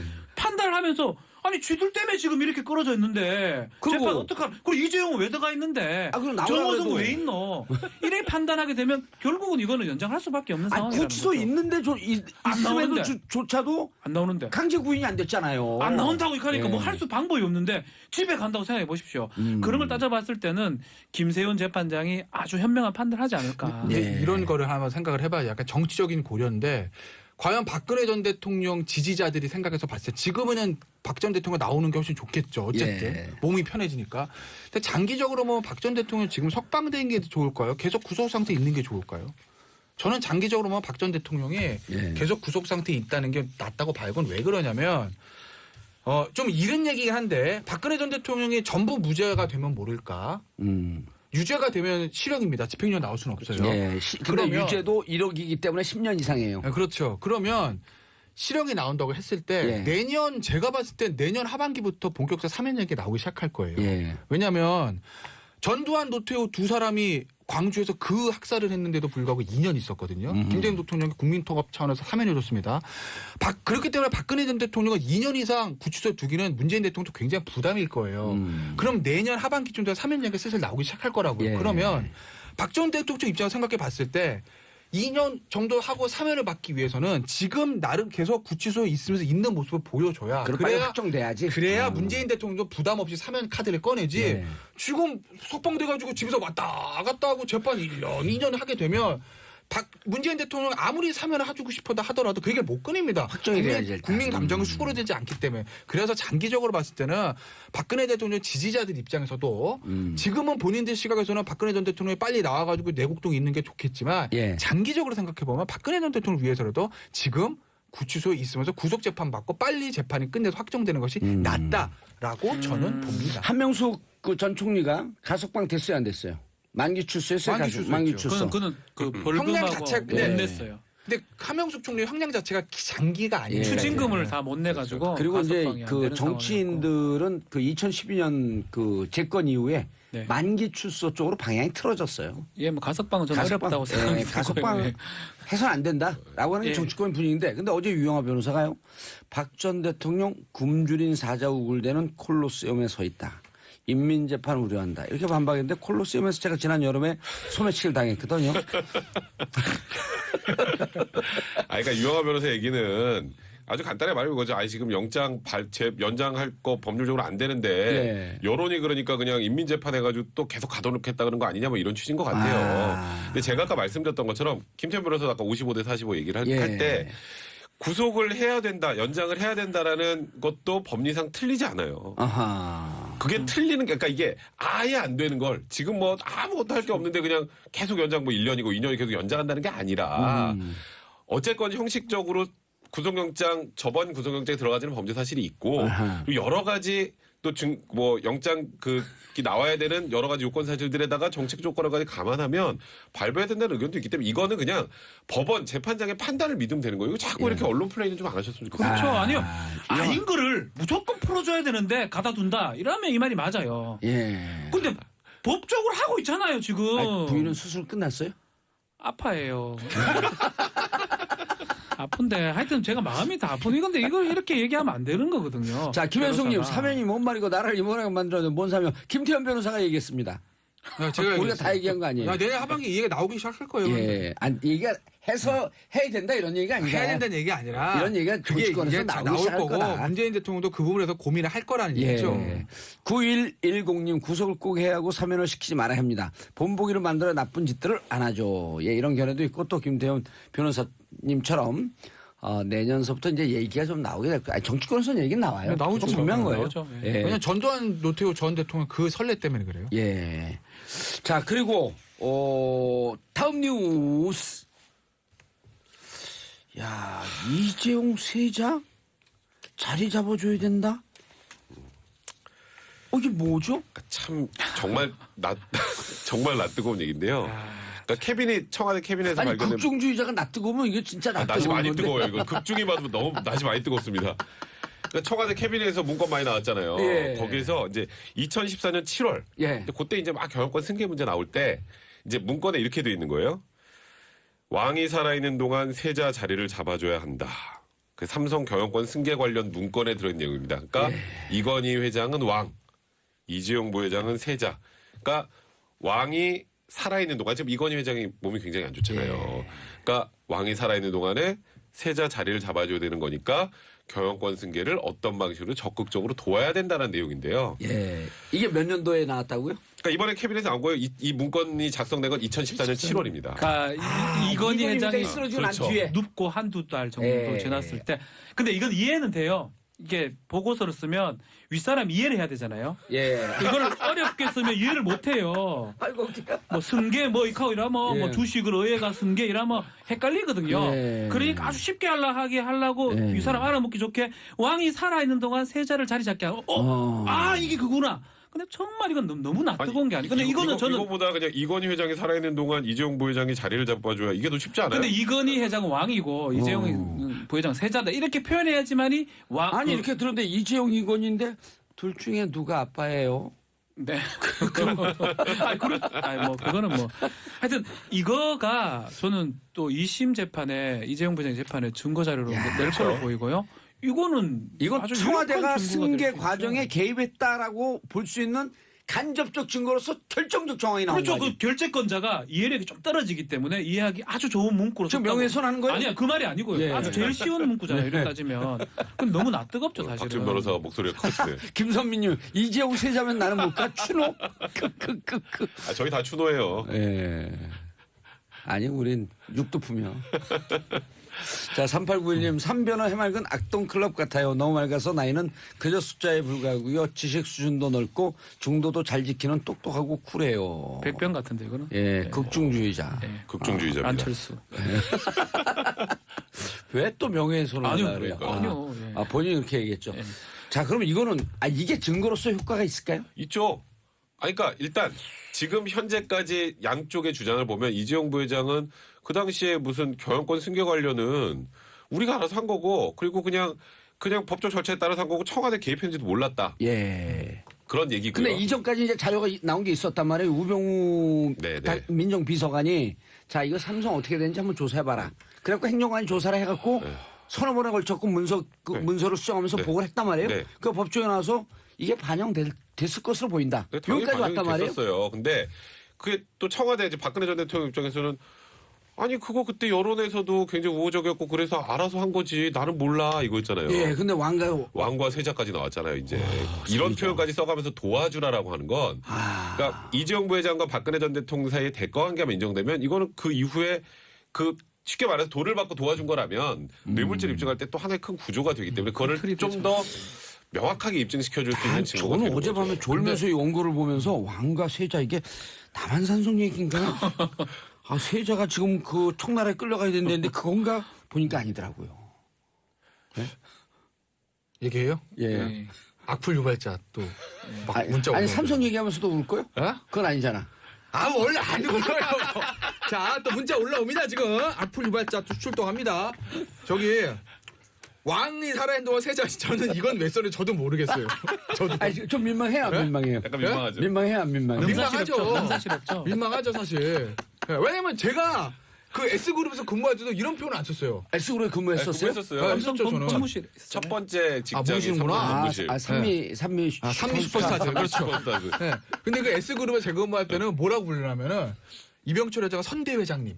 오. 이렇게 했어요. 그러면 이건 회장 회장님. 회장님. 홍라 여사는 여사님. 오. 그리고 이제 그 2세, 3세들 뭐라고 그러냐면 이니셜로 예. JY, BJ 이렇게 불렀다고요. 제가 있을 때는 전무여서 야, 누가 그렇게 하라고 그랬냐? JY래. JY 뭐 이런 식으로 JY 전무, BJ 상무 이렇게 불렀고 이제 회장님, 선대회장, 여사님 이랬죠. 왕, 감히- 세자. 우리도 그런 표현 안 썼어. 아니, 감히 이름을 부르기 어려워서 이니셜을. 근데 그냥 그렇게 다들 부르더라고요. 그러니까 저도 그냥 그렇게 부르고 다들 그렇게 부르니까. 예? 근데 우리도 왕 세자 표현 안 썼다요, 사실. 그러니까 저도 야, 아니, 이건 그러니까 그 내부 그 미전실인가요? 미래전략실? 저 이런 때는 전략기획실. 전략기획실. 제가 거기서도 안 부르는 호칭을 예. 누가 그거 썼을까요? 그러니까 그거를? 왕세자. 그러니까 저는 이게 하다 보면 야 그 뭐 이제 승계자가 뭐 왕인데 야 그 세자가 세자 책봉해줘야 되는 거 아니야? 라고 얘기는 할 수 있겠으나 어쨌든 문서에. 문서에 이거 쓰는 게 되게 재밌지 않습니까? 보고서에 그걸 네. 쓴다는 게. 그러니까 이건 저도 이해를 못 하겠는데 예. 근데 이게 요 표현이 없었다면 예. 이 문건 자체가 뉴스거리가 됐을까? 안 됐죠. 저 아니라고 봐요. 왜냐하면 그러니까 우리가 본질로 들어갔을 예. 때 이 내용은 예전에 한번 나온 얘기예요. 그리고 이게 삼성 뇌물에서 대가성에서 가장 핵심은 양쪽의 그 대가관계에 합의의 얘기거든요. 예. 근데 이건 청와대가 일방적으로 검토하는 문제라고요. 그러니까 우리 봉도사도 잘 아시겠지만 예. 청와대라는 곳은 온갖 것을 다 검토합니다. 그럼요. 하다못해 지금 야 이놈의 삼변 시대 어떻게 할까 이걸 검토할 수도 있어요. 예를 들면 나라에 일어난 모든 일과 모든 이슈에 대해서 사전적 검토를 할 수밖에 없어요. 그 상황 중에 하나가 이 문건이거든요. 그리고 예전에 처음에 메모 나왔을 때 그거 아니겠어요 내용이 삼성이 가려운 데를 긁어줘서 우리가 더 많은 걸 얻어내자 이거 아니겠습니까? 그 와중에 생긴 문서라고 보면 이게 뭐 저는 결정적으로 뭐 대가성 입증할 수 있는 그렇게 문서라는 거는 보지는 않는데 예. 그래도 왕이 살아있는 동안 세자제를 잡아요. 이건 너무했네 사실. 그러니까 이건 이런 표현. 결정적 문서가 아니라 지금까지 쌓이는 증거에 하나 더 얻는 거죠. 좀 더 명확하게 이제 증거 관계를 확실하게 해줄 수 있는 그런 자료는 되죠. 그러니까 이런 자료는 사실은 재판에 가면 방청객가 많아요. 이재용 부회장 재판도 일반인들이 사실은 재판 과정을 이해를 못 해요. 왜냐하면 막 여러 조용조용하게 얘기하거든요. 변호사도 뭐 그렇고 검사도. 그걸 알아듣고 기사 이게- 쓰는 기자들이 너무 근데 이상해요. 이거는 이제 크게 얘기하죠. 예. 왕과 세자가 이 말이 됩니까 하면 방청객들이 알아먹기 아주 좋죠. 저거 왕과 세자라고 표현하면서 도와주려고 그랬구나 라는 게 되기 때문에 저는 그런 의미에서 이거는 효과가 있지 않을까 그러니까 이게 생각해요. 만약에 미국이었으면 배심 재판이잖아요. 그렇죠. 예. 배심 재판 이거 결정이 끝나는 거. 왕과 세자 게임 끝이에요, 게임 딱 끝. 꽂히면 배심은 당연히 안 저라면 이거 되는 동영상 만들어 갑니다.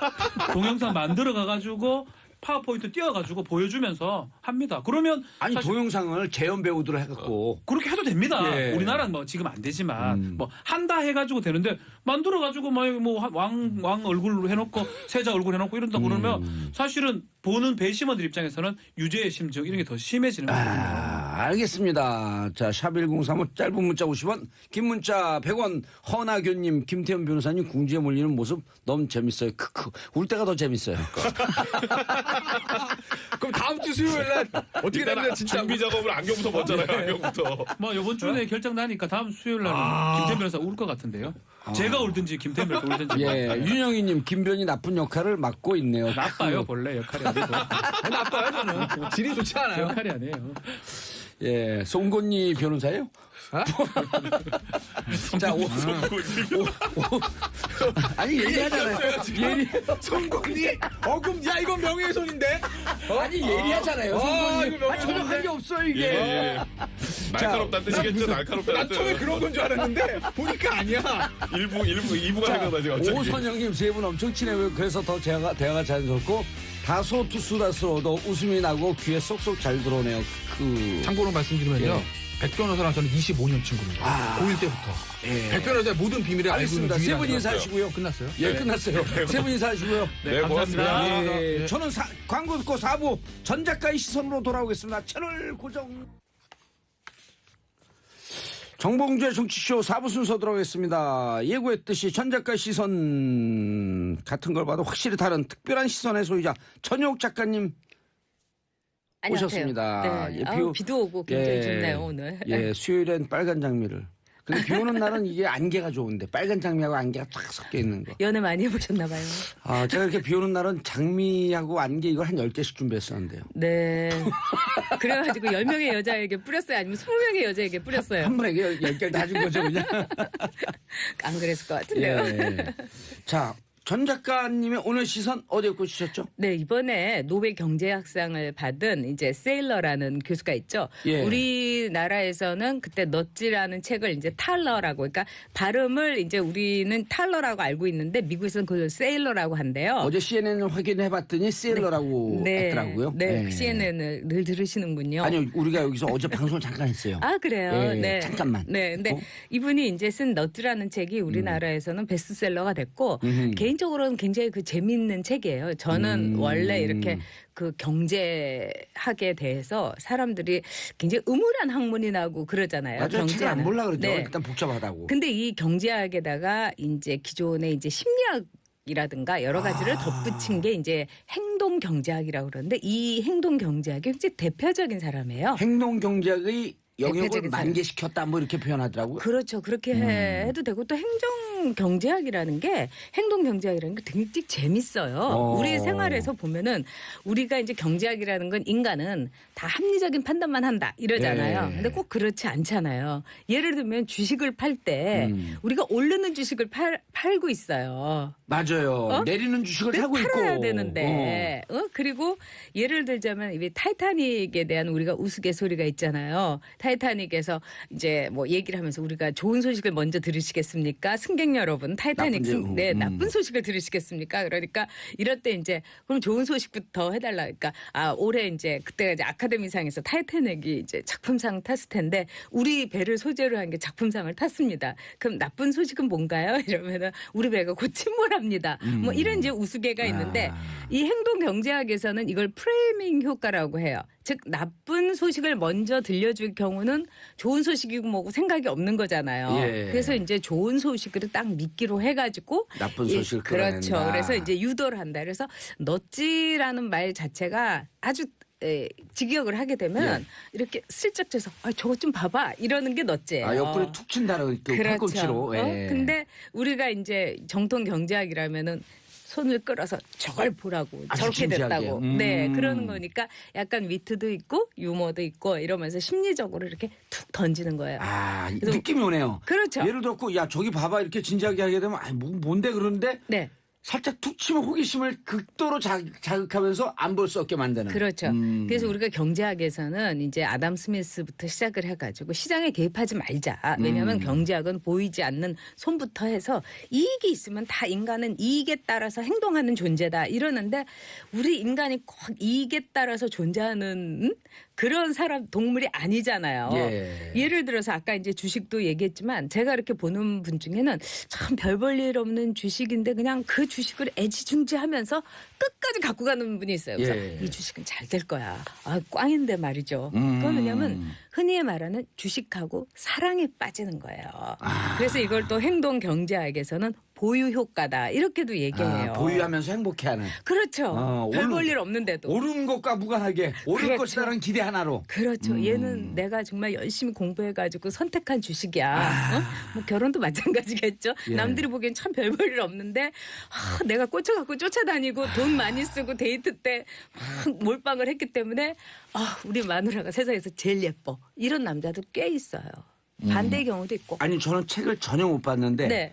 결혼 얘기가 나와 이 책에? 이 책에도 나와요. 이 결혼에 대해서 재밌는 부분이 저도 이제 이 책이 우리나라에서는 참 많이 팔리고 예. 아주 재밌어요. 군데군데 이렇게 뭐라고 할까요? 이렇게 좀 보물창고 같이 이렇게 열쇠도 이렇게 저기 숨어 있고 근데 어허. 여기서 이제 결혼도 민영화를 시켜야 된다 이거예요. 결혼을.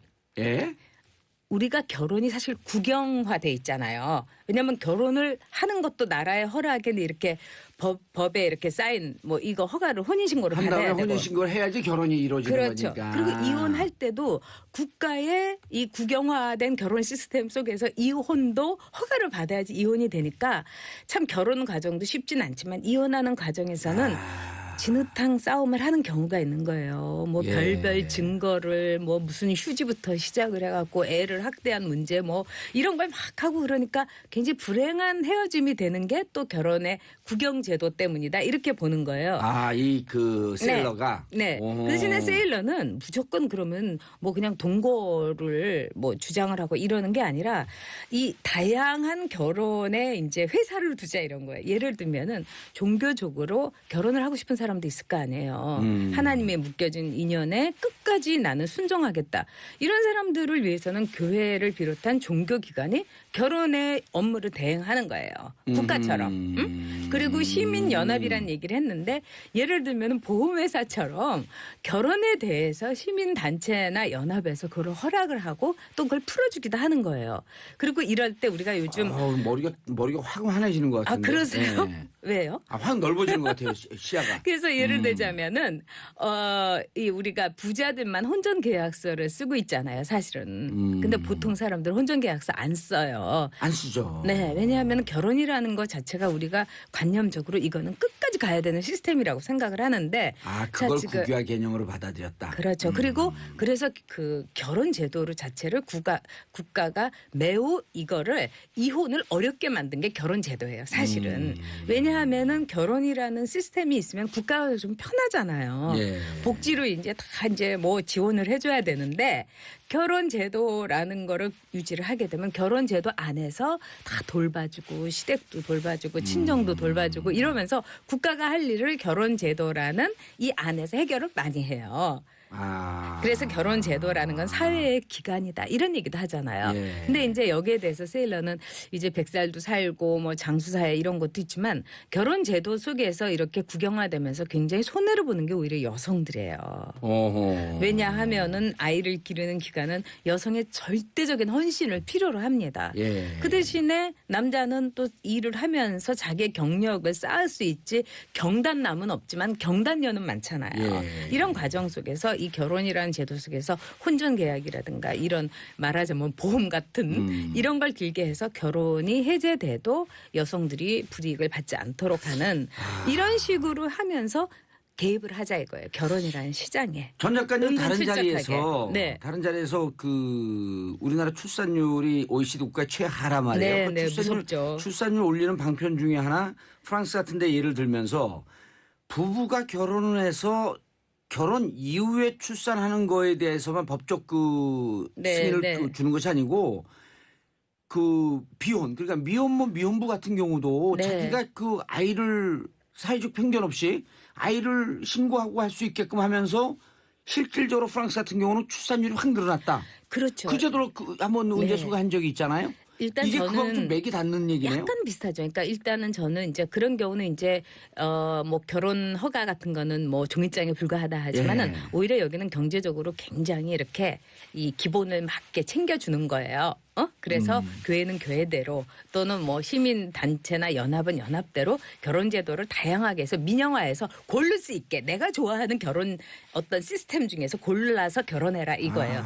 그러면 이런 경우에도 어떻게 보면 우리가 출산율이 낮아지는데 모든 아이는 사실은 이 환영받아야 돼요. 예. 어떤 경우든지. 그리고 외국의 경우는 이 비혼인 부부들이 이 결혼 생활을 하면서 이 사람하고 진짜 내가 아이를 낳아도 될까 이런 확신이 있을 때 아이를 낳잖아요. 예. 그리고 결혼을 법적으로 하는 경우도 상당히 많아요. 그래서 제가 보기에는 참 결혼은 일생일대 모험입니다. 왜냐하면 이건 로또보다도 더 위험해요. 살아보지도 않고 그러니까. 몇십 년 100세까지. 그래서 이런 점에서 이제 넛지라는 곳에서 세일러가 얘기하는 거는 자유주의를 기반으로 하지만은 이런 속에서 부드러운 개입을 하자 이런 얘기죠. 예를 들면 우리가 치과에 가면은 예. 한 유머러스한 그 의사가 이런 얘기를 해요. 내가 전용 씨의 인생에 개입했습니다. 제 입에 개입했죠. 그렇죠. 치아에 이렇게 이제 농담을 하는 경우를 저 들었는데 이거는 부드러운 개입이다 이렇게 볼 수 있죠. 그래서 우리가 좀 더 꼭 필요한.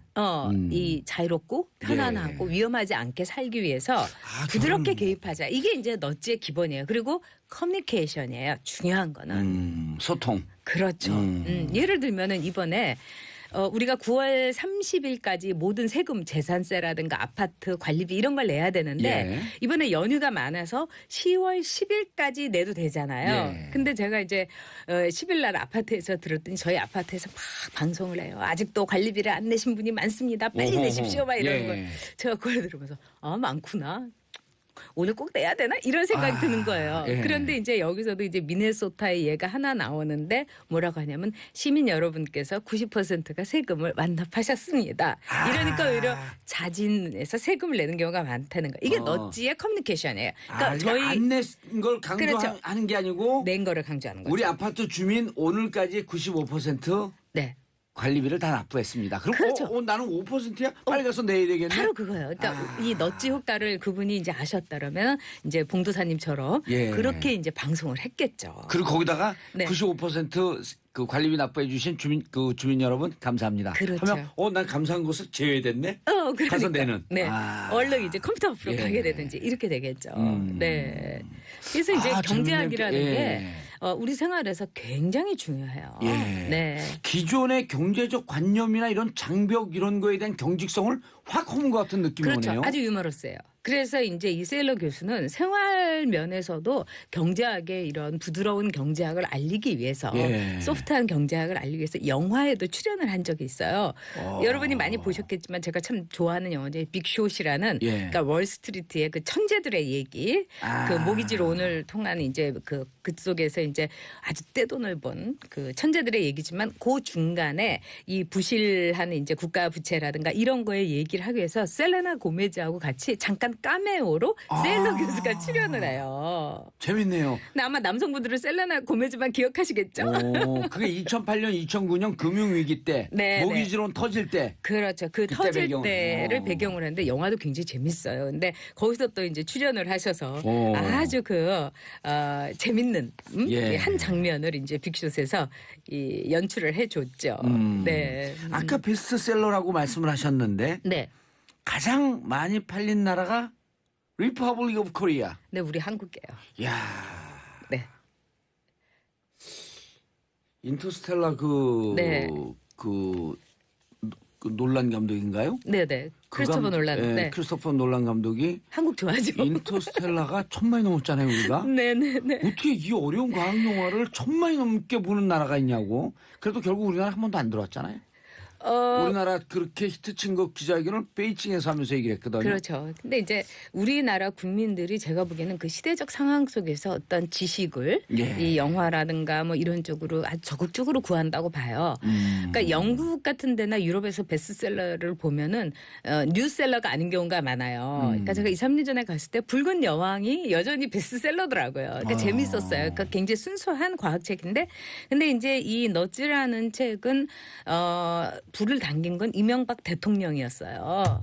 야, 네. 이러니까라네. 아니, 근데 아니요, 이명박 대통령하고 예. 이명박 대통령 전 대통령이 평상시에 실용적 경제 얘기를 하기 때문에 맥은 좀 닿는 것 같네요. 그리고 이제 책을 읽는 사람들을 보면 뭐 제 얘기를 하는 게 아니라 고통이 많은 사람들이 책을 읽어요.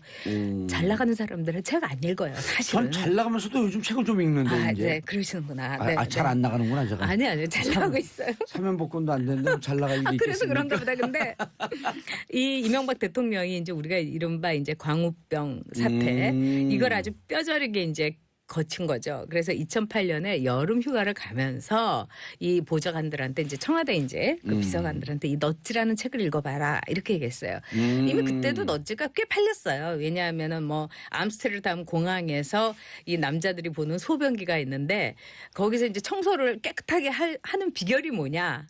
깨끗하게 용변을 보는 비결이 뭐냐. 거기다 파리를 하나 예. 그렸더니 뭐 아무 말을 안 해도 굉장히 이렇게 좀 속된 말로 조준율 잘 해가지고 이 청소하시는데 아주 좋았다 이런 말인데 그게 넛지 효과예요. 근데 제가 어제 그거 하면서요. 네. 항의했어요. 제가 진행하면서 네. 왜 이걸 여성들이 이해하지 못하게 이게 양성평등적 이해가 아니다. 여성들은 이 상황을 잘 이해 아니요. 못한다. 여성들 이해해요. 이해해요? 화장실 청소 여성들이 많이 하거든요. 집에서. 제가 저희 그렇군요. 아들한테 맨날 야단치는 것 중에 하나예요. 그래서 제발 저도 변기 좀 들고 뭐 소변을 보고 내려놔라. 꼭 내려놔라. 특히 꼭 내려놔라. 근데 이제 거기서는 이제 집에서 쓰는 변기하고는 좀 다른 그렇죠. 거니까. 근데 하여튼 그런 점에 있어서 파리 하나 그려놓은 게 넛지 효과다. 자연스럽게 사람들은 거기에다 조준을 한다. 그렇죠. 그래서 이제 그 MB가 굉장히 실패했던 게 뭐냐면 이 광우병에 대해서 밀어붙였던 거예요. 그러니까 포비아가 있던 국민들 내 신변의 안전을 국가가 과연 지켜줄까 여기에 대해서 우리나라 국민들은 의심을 하고 의심 있잖아요. 많죠. 그거는 뭐 정권이나 이 문제가 아니라 내려온 문제예요. 그렇기 때문에 그거를 잘못했기 때문에 아마 조금 그 개선의 여지를 위해서 이 정책 커뮤니케이션을 원활하게 하기 위해서 이 넛지라는 책을 권했던 게 아닌가. 그리고 본인이 읽었던 게 아닌가. 이런 생각이 들어요. 넛지라고 하는 책이 나온 지가 꽤 오래됐나 봐요. 그러면은. 한 저기 10년, 7, 8년, 2008년 그 초반에 나왔던 걸로 기억해요. 근데 이제 노벨 네. 경제학상을 받았다. 빨리 받은 거죠. 뭐 그래도. 빨리 받은 건가요? 그렇죠. 아니 물론 이분은 지금 72살이고 또 이분 예. 친구들이 좀 많이 받았어요. 그렇긴 하지만은 제가 보기에는 뭐 더구나 상금이 그렇게 많잖아요. 12억 원 가까이 되잖아요. 100만 불 되나요? 그렇죠. 아주 왜냐하면 그 굉장히 어마어마한 상도 막상 상금 보면은 얼마 안 되는 경우가 많아요. 근데 이게 상금이 많으니까 또 이분이 어떻게 이 돈을 쓰느냐도 사람들이 지금 관심사예요. 네. 기존의 시카고대 교수죠. 네, 네, 네. 기존의 시카고 학파하고 이렇게 맥이 좀 다 있는 건가요? 아니죠. 그건 시카고 아니잖아요. 학파는 아주 철저한 주류 경제학자예요. 그리고 인간은 이득에 의해서 이 줄을 선다.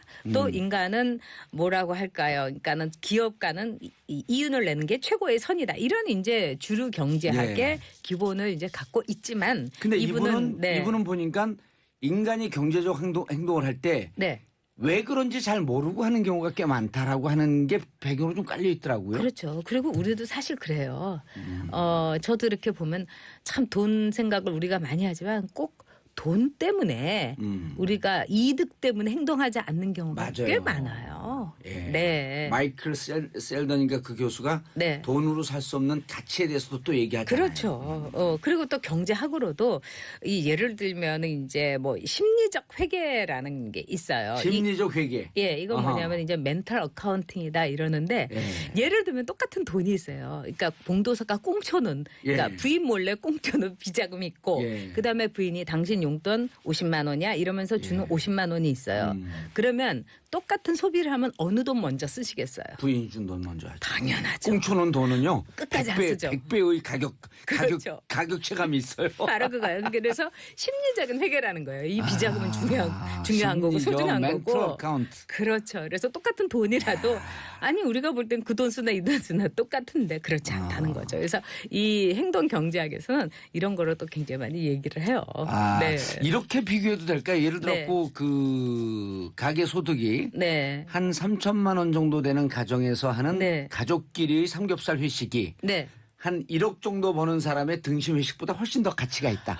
그런 거는 충분히 있을 수 있죠.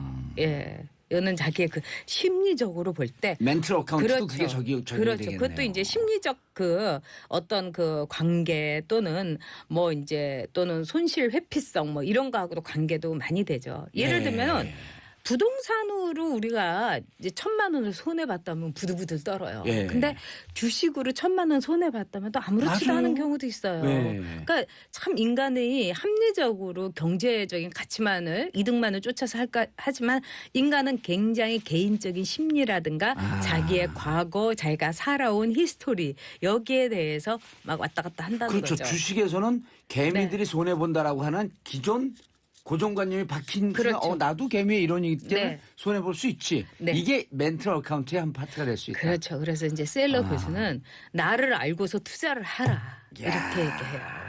남 쫓아가지 말고 그다음에 나를 알고서 투자를 해라. 네. 7275님 어느 네. 편의점에 문구가 생각나네요. 문구가 이런 문구가 있었나 봐요. 깨끗하게 사용해 주셔서 감사합니다라고 하는 문구를 보고 나도 모르게 탁자를 휴지로 닦고 나왔다. 네. 그러니까 90%가 넘는 분들이 소득세를 내주셨습니다. 네. 하면 10%에 들어있는 나는 얼른 실제로 그거는 네. 50% 넘었는데 90%라고 얘기할 수도 있을 거 아니에요. 그렇죠. 그래서 이런 질문도 지적도 나오더라. 너찌 이론이 여론 조작의 도구로 사용될 수도 있다는 비판. 영국의 과학 전문지가 너찌는 강박관념의 또 다른 이름이다. 이런 비판. 이거는 충분히 가능하죠. 왜냐하면 그러니까 이제 제가 방금 들었던 얘기가 그렇죠. 거기 될 수 있죠. 그렇죠. 예. 50%밖에 안 되는데 90%라고 해갖고 네. 안 낸 사람들의 강박관념을 촉발하는. 네. 이거는 이제 그 여성들이 이제 아이들한테 많이 하는 거죠. 예를 들면은 애한테 야, 너 이거 얼른 치워 이러지 않고 너 저번에 치웠는데 예. 네 여자친구한테 얘기했더니 네 여자친구가 되게 놀래더라. 이러면 얼른 가서 자기 방 치우는 거하고 똑같은 거죠. 그러니까는 여론 조작이 그렇죠. 그러니까 미세하게. 이 남편의 아하. 심리를 알고서 남편을 이렇게 조종하는 여성들이 참 많잖아요. 왜냐하면 네. 여자들은 좌뇌와 우뇌가 동시에 이 발현을 하면서 말을 하는 거예요. 근데 남자들은 말하자면 행동 경제학의 뇌가 있지가 않고 주리 경제학의 뇌가 있기 때문에 내가 이제 자기가 이제 하고 싶은 말만 하지만 여성들은 어떻게 하면 우리 남편으로 하여금 가외 수당이라든가 특근 수당이 있다는 거를 내가 끄집어낼 수 있을까 이러면서 여보 저기 김 과장님 그 부인이 우리 집에 왔다 갔는데 네. 이번에 그 김 과장님이 핸드백 하나 사줬대 뭐 나왔나 보지? 또 이러면은 남편은 얼른 굴게 되는 거죠. 근데 그런 이 남편들의 이제 남자들의 이제 기본적인 뇌는 여성들의 심리적인 하나의 트리거라고 할 수 있죠. 이렇게 쓱 긁어내는 거, 긁어내는. 툭 치는 너치 효과 아하. 이게 없는 거예요. 세계적 너찌 이론이 정치가들에게 사랑받는 비결 이유? 이거는 이제 요즘 들어서 이른바 이제 커뮤니케이션이 중요해지잖아요. 네. SNS에서라든가. 그럼 멘탈이라고 하는 부분 때문에 그렇죠. 유권자들의 마음을 사로잡는. 특히 투표를 할 때. 예. 예를 들자면은 한 표 부탁드립니다. 뭐 이러는 것보다는 예. 여기 어느 분께서 이 소개를 받으셨습니다. 주셨습니다. 예. 이러면 좋은 거죠. 알겠습니다. 네. 전 작가님 인사하시고요. 네, 다음 주에 또 뵐게요. 시간이 네. 적어서 죄송합니다. 네, 네, 아니요. 자, 저는 내일 10시 5분에 다시 돌아오겠습니다. 땡큐 피스코리아. 채널 고정하소서. 정봉재 정치쇼 2부 순서 들어가겠습니다. 자, 추석을 뜨겁게 달궜던 3변시대 고구려를 대표하는 백성문 변호사님. 네, 안녕하세요. 백성문입니다. 예, 자 신라의 김태현 변호사님. 예, 안녕하세요. 김태현입니다. 예, 화개장터 박지훈 변호사님. 네, 박지훈입니다. 반갑습니다. 예, 댓글에 세 분을 어떻게 소개했다고요? 이렇게 소개가 돼 있더라고요. 기순 변호사고요, 저는요. 귀순. 그리고 귀순. 예, 기순했다고. 난 박기순 닮았다고. 아니요, 기순했다고. 자유한국당에서 지금 네. 여권으로 왔으니까 귀순이죠. 백성호 변호사는 극중도 변호사고 네. 그리고 극중도는 뭐야? 아주 중간만 간다는 거예요. 그러니까 안철수 같은 그런 극중, 느낌이에요. 극중주의. 네, 안철수 대표랑 좀 달라요. 김태현 변호사는 극우 변호사라고 이렇게. 저번에 그 박근혜 대통령 때문에 눈물 둘렸잖아요. 아니라니까요. 아니 눈물 흘린 건 아니고 네. 옆에서 눈물을 닦았죠. 뚝뚝 떨어지더라고. 뚝뚝. 와. 또 오늘도 이렇게 몰아가기 시작하나요? 난 소나기가 오는 줄 알았어. 눈에서. 그러니까 아니 박근혜 대통령 얘기하는데 벼랑간에 안경을 벗었어요, 그때 안경을. 황순원 씨가 생각이 나요? 소나기. 자 김경님 감사합니다. 힘든 방송입니다, 이 기순 방송. 변호사 극중 노변 극우 쪽에 발 살짝 담근 변. 좀 낫다, 살짝 담근. 살짝 담근 예. 면은 좀 낫네. 자 그리고 또 명절 때 아주 재밌는 방송을 해갖고 빵빵 터졌는데 박준 변호사 그 부인께서 사고가 나셨다고. 예, 조금 명절 음식 준비하다가 예. 약간 좀 부상을 좀 입었습니다. 아, 화상. 예, 어우, 그래서 화상인데 수술하고 그래야 예, 된다니까요. 그래서 제가 뭐 일주일 동안 병원에서 이렇게 그 사랑을 또 주고. 아, 그럼 그때 우리 방송은 녹음 방송이었었나요? 예? 병원에 있으면 어떻게 하는 거예요, 방송을? 잠시 또 병원에 병원을 있어서 왔다 갔다 이렇게 갔죠. 했었습니다. 깜짝 예. 놀랐네, 예, 녹음 예. 방송인 줄 알고. 어휴, 피디한테 어깨 한 대 맞았어. 예, 예, 조금 그 화상 수술을. 예, 명절 음식 준비하다가 기름이 조금 되어가지고 아이고. 그래서 수술을 받고 어머, 지금 우리- 치료받고 있습니다. 예. 웃잖아, 어머니께서 어머니가 조금 마음 아파하시고 앞으로 명절 음식은 많이 줄 거라고 저는 생각이 들어요. 저희 집에서는 예. 그러니까 이게 100번의 방송에 소용없어요. 한 번의 사고가 그렇죠. 훨씬 효과적이야. 아, 죄송합니다. 효과적이라고 아닙니다. 얘기를 하면 안 되는데. 자, 첫 번째 뉴스, 백성 변호사님. 네. 그럼 국민의당은 들어가는 거예요? 네? 극중주의. 아, 저는 그런 의미의 극중이 아니에요. 예. 아니 뭐 오른쪽이 맞을 때도 있고 틀릴 때도 있고 또 진보가 맞을 때도 있고 틀릴 때도 있고. 아니, 근데 제가 하나 궁금한 게 있어요. 극중주의 아니에요? 뭐 그렇죠? 꼭 뭐 그걸 표방하진 않아요, 그냥. 아니, 근데 극중 맞는 게 대사는 왜 이렇게 맞다주의. 진지해요? 남한산성 극중 대사는 왜 이렇게 그러니까 진지해? 너무 진지하죠. 아, 무슨 다큐멘터리 보는 줄 알았어요. 근데 책하고 대사가 똑같아요. 그러니까 너무 그 남한산성 그 김훈 원작에 네, 그 작가님이 너무, 예. 대사를 바꾸지 않는 걸 조건으로 영화를 만드는 걸 허락해 준 거래요. 그런 것 같아요. 예. 아, 김훈. 네, 원래 이제 책을 영화화하면 좀 영화에 맞게 바꾸잖아요, 대사를. 시나리오 기본적으로 제가 영화 제작도 네. 해봤잖아요. 뭐 여섯 안 해본 게 없으시네요. 6번 정도 바꿔요, 시나리오를. 시나리오 작가가 2-3번 바꾸고 감독이 또 한 서너 번 바꾸고. 근데 여기는 대사를 그대로 써달라는 거를 조건으로 했기 때문에 예. 그래서 좀 더 무겁지 않았나 그런 생각이. 근데 이제 우리들은 보는데 재미는 있더라고. 저도 되게 재밌어요. 예, 재밌었어요. 근데 전체적으로 확 꺾였어요. 그래서 그러니까 안 추석 꺾였어요. 영화, 가족 영화로는 또 마지막에 굉장히 좀 답답해지잖아요. 예. 보고 나면. 그러니까 추석 때 가족들이 다 모여서 볼 영화로는 조금 부적합했던 거죠. 그러니까 2005년, 2007년 실화를 다룬 범죄도시. 아, 이런 거 저는 그냥 빵빵 터지는 거 아니에요? 시사회에서 보고 그냥 쓰러졌습니다. 어. 빵빵 터져가지고. 아, 빨리 보러 가야 될 텐데. 예. 자, 어금니 아빠? 네. 아, 이거는 사건이 너무 이렇게 복잡단하게 사방팔방으로 튀어서 정리도 잘 안 돼요? 제거는 딱 날짜별로 정리를 해드리겠습니다. 예. 이제 지난달 9월 30일이죠. 9월 30일에 이 어금니 아빠 이모 씨가 자기 딸을 시켜서 딸의 초등학교 친구를 부릅니다. 그게 14살이에요, 딸이. 예. 그래서 초등학교 친구가 이 딸의 부름을 받고 와서 이제 집에 들어가요. 예. 집에 들어갔는데 여기서 참 희한한 건 딸은 나와요, 그 뒤로. 집에서. 그러니까 그 자기 친구만 아빠하고 둘이 두고 나와서 바깥에서 노래방도 갔다가 놀고 한 8시 반쯤 들어가요. 근데 그 왔던 친구가 사망을 합니다. 이건 제가 아주 객관적으로 말씀드릴게요. 예. 사망을 해서 그 다음 날 이제 10월 1일이죠. 10월 1일 날 오후 5시쯤 화날 때예요. CCTV가 아주 정봉주의 정치쇼 1부 순서 들어가겠습니다. 자, 1부 해야 원포인트 뉴스. 원포인트 뉴스의 원조 SBS 원일이 논설위원님 자리하셨습니다. 안녕하세요. 원일입니다. 예, 뉴스 브리핑으로 시작하는 날이 참 깔끔해요. 예, 어차피 일찍 움직여갖고 기사도 잘 못 보는데. 네, 그런데 광고가 많아요. 예. 한참 기다렸어요. 그렇죠. 네. 지금 광고가 많은 게 우리 프로그램이 인기라고 하는 측면도 있지만 또 하나는 MBC로 가야 할 것이 아이, 뭐 그래서 그랬겠어요. 우리 봉도사님 인기가 좋으니까 아니에요. 이쪽으로 몰리는 거겠지. 그리고 저거 그러니까 마봉춘 파업하면서 그 영향이 있는데 네. 좀 파업이 빨리 좀 잘 됐으면 좋겠어요. 그래갖고 뭐 해결은 되겠죠. 어떤 형태로든지. 시장도 좀 균점이 되고. 아, 그럼요. 예. 방송 시장도 정상화 돼야 되는데 예. 빨리. 네, 뭐 비도 오고 날씨도 꿀꿀하고 연휴도 끝나 그러는데 어떻게 뭐 실검 뉴스 골라오신 게 뭐 나파벨리, 예. 뭐 크레인 사고 이런 걸로 이렇게 아니 이 사건 사고를 광고 얘기 해주셨어요. 마저 하면은 예. 그래서 좀 광고가 많긴 하지만 듣는 분들이 좀 짜증도 나고 그러지만 광고 없으면 또 제작도 못 하잖아요. 네. 그것도 광고 없으면은 우리 원일이 기자님 그 출연료 15,000원인가요? 아유, 또 이런 또 국가 기밀을 또 이렇게 또. 아니 사내 기자는 15,000원인가 10,000원인가 준다는 얘기를 듣고 제가 아하, 기절을 했어요. 그것도 감사합니다.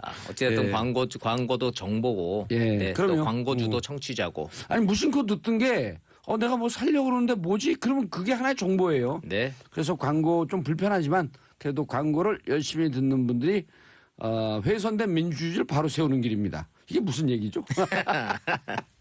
자, 시장 경제의 뭐 근본을 말씀하신 거라고 예. 이해합니다.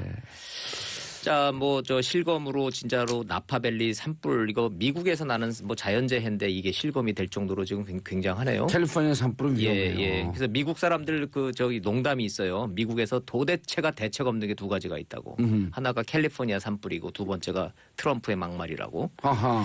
그럴 정도로 지금 이제 그 캘리포니아 그 산불이 말이죠.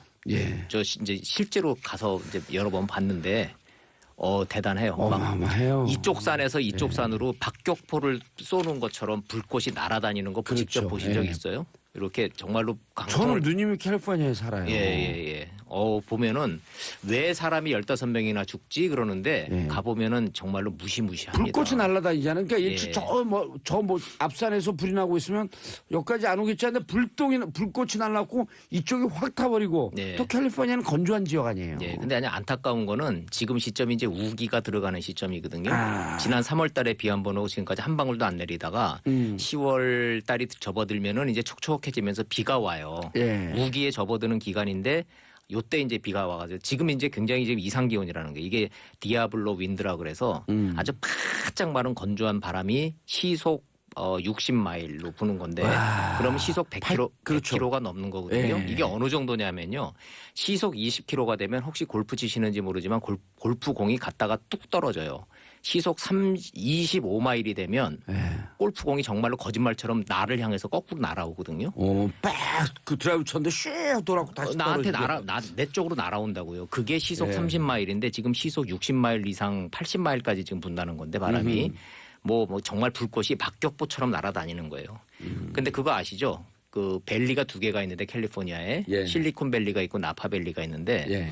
차로 한 시간 반 거리거든요. 아, 근데 실리콘밸리에는 예. 밸리가 없고 밸리가 없어요. 별리가 없죠. 예. 그냥 단지죠, 단지. 예, 제가 얼마나 무지했냐면은 예. 진짜로 실리콘밸리를 가가지고 여기 밸리는 어디에 있냐고 물어본 적이 있을 정도예요. 예. 그러니까 실리콘밸리는 그 샌프란시스코부터 산호세까지 한 그 거리에 있는 IT 기업들이 집중돼 있는 지역을 얘기하는 거고 IT 밀집 지역. 예.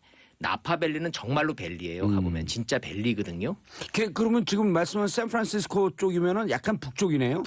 북동 쪽으로 좀 북동 쪽으로? 올라가 있는 거죠. 차로 한 1시간 반 거리인데 예. 그럼 옐로우스톤에서도 멀지 않은 지역인가요? 그렇죠. 오호. 예. 그런데 이제 이게 남북으로 40km, 동서로 12km 지역이니까 예. 지금 불탄 지역이요. 워싱턴 DC의 3배 거리예요. 와, 남북으로 40km, 동서로 12km. 예. 꽤 이야, 넓죠. 예. 근데 이제 가보면 진짜로 밸리거든요. 양쪽에 이제 산맥으로 산맥으로 쫙 쌓여 분지로 있고. 돼 있는데 글로 이제 아주 잘 보이는 장소에서 이 어금니 아빠가 여행용 트렁크를 하나 들고 딸이 같이 옆에서 도와줘요. 그래서 차에 싣습니다. 그리고 딸이 영정사진을 엄마의 영정사진을 딱 들고 차에 타요. 이게 어떤 모습으로 보이죠? 엄마를 추억하면서 동해안을 가는 그런 가족으로 보이잖아요. 그렇게 해서 출발합니다. 그리고 이제 강원도 영월에 가서 이 피해 중생의 시신을 유기하고 그 과정에 블랙박스도 다 띄고 가요. 동선을 확인하지 못하게 하도록. 그리고 10월 2일 날 여기서부터가 좀 황당한데 이 딸하고 뭔가 경찰 수사가 압박해오고 있다라고 느꼈는지 사체 유기에 자백을 하는 동영상을 찍습니다. 둘이. 아이고 내가 부인이 죽어서 자살해서 나도 따라 죽으려고 독약을 넣어놨는데 그걸 친구가 와서 먹고 죽어서 너무 당황스러워서 애를 유기했다. 그리고 10월 5일 날 이제 경찰이 급습을 해서 이 어금니 아빠와 이 여중생 그 딸 여중생을 체포를 하는데 체포하는 과정에서 수면제를 엄청나게 먹어서 이제 그 아이의 시체는 영월에 있다까지 얘기하고 쓰러진 거예요. 그랬다가 이제 며칠이 지나서 회복이 됐고 처음에는 사체 유기만 했지 살인한 적이 없다 끝까지 부인을 했었는데 이 깨어난 딸이 아빠가 수면제 주라 그래서 같이 수면제 먹였다. 그 친구한테. 그리고 아빠가 좀 자기 말 안 들어서 좀 때렸다고 하더라. 그렇게 진술했어요. 이제 거기쯤 가다 보니 이 어금니 아빠도 더 이상은 버티지 못하고 어제 자백을 했죠. 살인에 대한 자백을 했어요. 내가 죽였다 자백을 했는데 문제는 왜는 아직까지 얘기하고 있지 이 않은 상황입니다. 사건이 요게 하나가 아닙니다. 2개 정도가 더 있다고 봐야 될 것 같아요. 이 큰 카테고리가 또 더 있는 게 뭐냐면 아내가 얼마 전에 사망을 했는데 일단 투신 자살로 지금 경찰에서 밝히고 있는데 이마에 상처가 있기 때문에 이 남자의 폭행 부분이 있는지 그것도 조사를 하고 있는 상황이었어요. 또 자살 방조를 했는가 아닌지. 근데 또 하나가 더 있어 그 사건 중에 아내가 자살하는 계기가 이 남편, 이 피의자의 계부, 어머니의 남자친구 내지 계부가 성폭행을 했기 때문에 그것에 대해서는 우울증이 걸려서 자살한 게 아닌가. 그 성폭행에 대해서 신고가 들어간 상황이 있거든요. 성폭행이 신고가 돼 있고 누가 성폭행을 했다는 거예요? 그 계부가 지금 누구의 계부에? 그러니까 어금니 아빠. 어금니 아빠의 계부가 자기 아내를 어금니 아빠 아내를 8년간 성폭행했다는 그러니까 그는 정확하게 사실을 확인하는 과정에서 이런 중학생 피살 사건이 생긴 거거든요. 그러니까 사건이 크게 세 개인 거예요. 그러니까 복잡한 상당히 게 복잡합니다. 있더라고요. 계부의 성폭행, 아내의 투신 자살, 계부가 아내를 성폭행했다는 그렇죠. 거죠. 그리고 이제 이 여중생의 살해 이 세 가지가 지금 복잡다단하게 엮인 사건입니다. 여중생 살해에 무슨 성폭행 흔적 이런 건 없는 거예요? 그거는 없어요. 아직 일단 없습니다. 1차 부검 결과에는 성폭행 흔적은 아직 나오지 않았는데 이제 조심스럽게 그런 예측을 하는 분들은 많아요. 딸이 아빠하고 자기 친구 둘을 남겨놓고 나가잖아요. 예. 그리고 집안에서 좀 가학적이고 변태적인 성행위 도구들 같은 게 발견이 됐어요. 근데 물론 이 피해 여중생의 성폭행 흔적은 없는 상황입니다. 그러니까 일단 많이 추론을 하는 건 성폭행을 시도하려다가 아이가 저항을 하니까 결국 목을 졸라서 살해하고 사체를 유기한 게 아니냐. 그러니까 현재까지 지금 추론인데 이 추론에서 명확하게 사실로 확인이 되려면 결국 이 어금니 아빠 이 씨의 진술이 있어야 사실로 확인이 가능합니다. 딸의 진술이 있어야 돼요. 어금니 아빠는 왜 어금니 아빠예요? 이게 거대 백악종이라고요. 우리나라에 한 3명 정도만 걸리는 아주 희귀병이에요. 거대 백악종이요? 네, 그게 뭐냐면 이빨하고 잇몸 사이에 이 백악층이라는 부분이 있는데 예. 거기에 종양이 자라는 거예요. 그래서 계속 이게 입 이쪽이 이렇게 부어 올라가면서 점점 커지는 거예요. 그래서 계속 종양을 제거해주는 수술을 해야 돼요. 그 수술을 하지 않으면 얼굴이 비형적으로 변하고 치료하는 과정에서 이빨이 다 빠집니다. 그래서 어금니가 딱 하나 남아있다. 나는 그래도 나랑 똑같은 병으로 앓고 있는 우리 딸을 위해서 열심히 살 거고 그래서 여러분들이 많이 도와줬으면 좋겠다 해서 모금 활동도 2006년부터 해왔습니다. 그리고 굉장히 많이 모금을 해줬어요. 그리고 이게 딱 보면 영상만 보면요. 정말 절절한 부정이 느껴질 정도로 내 딸을 나는 죽어도 된다.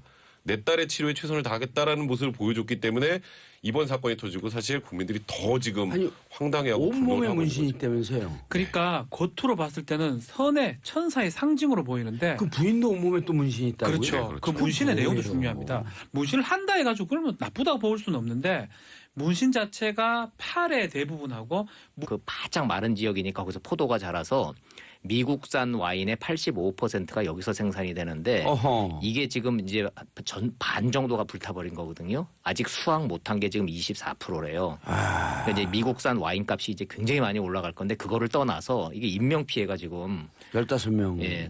더 이제 걱정되는 거는 이제 거기 이제 애너하임이라고 그 한인 동포들이 밀집돼 있는 지역인데 여기 또 가까워요. 예. 그래서 지금 이 전소된 지역들이 불탄 집들 중에 교포들 집이 많아요. 점점 늘고 있어요. 어허. 지금. 그게 좀 걱정입니다. 지금. 애너하임 야구팀도 있잖아요. 네네. 예. 그 하나, 둘, 셋 딱 3초에 축구장 하나가 홀라당 다 면적이. 그냥 3초 활활. 만에? 예. 그래서 지금 뭐 언론에 나오는 이제 이 산타로사 시라고 이제 그 동네 큰 마을 시인데 이거 헬기 사진을 찍으니까 마을 하나가 통째로 불탔거든요. 저도 어허. 한번 가본 데인데 보니까 가본 데가 저렇게 불타서 그냥 폐허가 된 걸 보니까 가슴이 아프더라고요. 예. 이게 산타로사나 산호세 이렇게 그 스페니쉬 표현이 있는 게 이게 과거에 멕시코령이었었던 데 아니에요? 예, 그거 전쟁에서 다 뺏은 그렇죠. 거죠, 미국 옛날에. 18세기 전쟁에서요. 자, 미국은 이런데 또 국내는 또 뭐 자꾸 또 크레인 사고가 나는데 제가 이거를 지금 말씀드리려고 했는데 마침 그 실검에 올라와서 지금 예. 말씀을 드리는데요. 이 문제가 뭐냐면 사고 자체도 문제지만 안전보건공단이라는 데가 있어요. 우리나라에. 예. 여기서는 통계를 보면 2009년부터 2015년까지 6년에 걸쳐서 이동식 크레인으로 인한 사망자 수가 제가 깜짝 놀랐어요. 88명이에요. 88명이요? 예. 그러면 그 한 달에 근 한 7, 8명씩 사고가 나고 6년에 88명이니까 아, 6년에, 예, 1년에 6명 정도씩 그렇죠. 돌아가시는 거잖아요. 아니 88명이니까 10명이 좀 넘죠. 그러네, 한 그러네, 5명쯤 진짜. 되네요. 예. 너무 많은 거 이게 지금. 오. 또 많아도 너무 많다고. 이게. 예. 근데 툭하면 쓰러지는데 지금 그럴 때마다 지금 이제 노동부에서 대책을 마련한 데라서 오늘도 이제 발표한다는 거거든요. 대책 내용이 매번 똑같아. 매년. 뭐 노후된 거를 뭐 정기 점검하고 안전 교육을 강화하고 근데 가장 근본적인 원인은 이 크레인 업체들이 하청 업체들이에요. 그러니까 돈 아끼려고 그러니까 이게 안 되는 거야. 이게 좀 안전 교육도 안 되고 이 보수도 안 되고 이게 조이고 하고 이거 안전장치 마련하고 하는 게 안 되는 거예요. 경비 이게. 아니에요, 그게. 예, 경비니까. 좀 근본적인 대책이라고 하는 말 참 무책임한 말이긴 한데 이거 그냥 놔두면 안 될 것 같아. 그래서 간단하네요. 이 크레인이 자꾸 사고가 나고 비용을 절감하려고 하니 사고가 빈발하고 안전이 가장 요구되는 이 크레인 부분에 대해서 하청을 좀 못하도록 좀 대책을 세울 수 없을까요? 이제 비용 문제가 이제 발생을 하겠죠. 자, 무엇보다도 이제 지금 이거 정부가 좀 해야 될 일은 이건 예. 시장 논리가 작동되는 거기 때문에 무책임하게 뭐 하청하지 마라. 비용 올려라. 네. 올리더라도 안전 강화해라. 이렇게 할 수는 없지만 예. 일단 고소 작업대와 이동식 크레인 사망자가 6년 동안 각각 91명, 88명. 예. 이거 너무 많아요. 이거 이제 OECD 국가로서 이러면 안 됩니다. 이거. 한 번 납작하면 또 대형 사고예요. 그렇죠. 자, 이건 바로 그냥 목숨을 잃는 사고로 연결이 되잖아요. 네. 그 고공 크레인이기 예, 때문에. 이번에도 마찬가지거든요. 그러니까 매번 말만 그럴 게 아니라 정말로 문재인 정부에서는 이 부분에 대한 근본적인 어떤 법적 제도적 장치 마련이 예. 필요한. 국감에서 사실 저 이런 거 좀 다뤄봤으면 좋겠어. 국감 그러니까요. 의원들이 이런 거에 좀 관심을 갖고 이런 대책을 추궁하고 이런 거 대책을 마련하고 환노에서는 이 문제 나올 것 같은데 이번에. 나오겠죠. 예. 나오겠 너무 임박했으니까. 그리고 김영주 장관님이 그 삼선 의원 아니에요, 민주당? 네. 저하고 개인적으로 무척 절친인데. 그 얘기 좀 해주세요. 예. 이런 거 좀 다뤄보라고 진짜. 아니 김영주 장관님 이거 아주 꼼꼼하게 여성 장관으로서 의정 활동을 큰 그림보다도 꼼꼼한 활동에 아주 능했던 네. 분이거든요. 네. 철저하게 이거 조금만 고민하면 다 정답이 나올 것 네, 같은데. 하나만 제가 좀 보태자면 제가 사회부 기자 시절에 취재를 예. 해본 적이 있는데 예. 대한민국 정부가 크레인 사고에 대한 정확한 통계 자체가 없어요. 어허. 이게 종류가 너무 많아요. 예. 지게차도 있고 그게 아. 거치식도 있고 타워 크레인이 있고 이동식이 있고 차량으로 옮겨서 하는 게 있고 그다음에 하다못해 이삿짐 올리는 거 있잖아요. 예. 그래서 이런 문제가 있으니까 이거 좀 한번 좀 국감에서 다뤄볼 만해요. 알겠습니다. 자 마지막으로 박근혜 전 대통령 구속기한 연장 여부 놓고 오늘 심리가 들어간다고요? 아니요, 끝났어요. 끝났어요? 어제 다 끝난 거예요. 이제 아직 이번 발표? 주 안에 이제 발표만 하는 건데, 아하. 자 석방될 것 같다, 계속될 것 같다, 제가 그 예단을 하지 않겠습니다. 예. 그리고 거기에 대한 논평은 끝나고 난 다음에 하겠습니다. 사실관계부터 말씀을 드리면 재판부가 곤혹스러운 게 원래 검찰이 추가 구속영장을 치기로 했었거든요. 예. 근데 추가 구속영장을 청구를 안 하고 그냥 재판부에다가 그냥 공을 탁 넘겨버렸어요. 그 기존에 했던 구속영장 중에 적시되지 않은 부분을 갖고 좀 연장을 해줘라. 그 안에서 다시 좀 한번 그 해달라. 안에서, 예. 그래서 제가 변호사들한테 물어봤는데 경력 20년 넘는 판사 출신 변호사 3명한테 물어봤는데 3명 모두 자기 기억에 추가 영장 청구 없이 있는 구속영장 사실만 가지고 또 구속 연장을 한 사례는 기억이 없대요. 예. 왜냐면 그렇게 청구하는 경우가 그렇게 없으니까. 요청하는 경우가 없으니까. 예. 그럼 석방 될 거냐고 근데 물어보면 그건 또 장담 못 한대. 왜냐하면 재판에 원하는 재판 진행이 가장 핵심 아니에요. 딩동댕 그게 이제 그럼요. 핵심이니까. 그래서 자 결론은 뭐냐? 재판부가 자 합의하에 한다 우리 검찰과 변호인들의 합의하에 이제 구속을 유지할 건지 풀어줄 건지를 결정 이번 주 안에 하는데 만약에 발부를 계속 구속을 한다면 도주 및 증거 인멸 우려가 있다라는 거를 고지할 것이라고까지 미리 예고를 했어요. 재판부가 한다면이라고 정되지만 예. 자 그러면 이제 어떻게 될 건지 이제 곧 나오니까 나오고 난 다음에 논평은 따로 하겠습니다. 예. 알겠습니다. 청와대가 헌재 소장 대행 체제를 유지하겠다. 야당은 강력 반발. 요것도 좀 소개시켜줘야 될 텐데. 되게 정치적으로 막 서로 주고받아서 청취자 여러분들이 이거 뭐지 이러는데 한마디로 뭐냐면요. 지금 김희수 대행 체제가 97년도에 JP 총리설이 6개월 하고 똑같다고 보시면 돼요.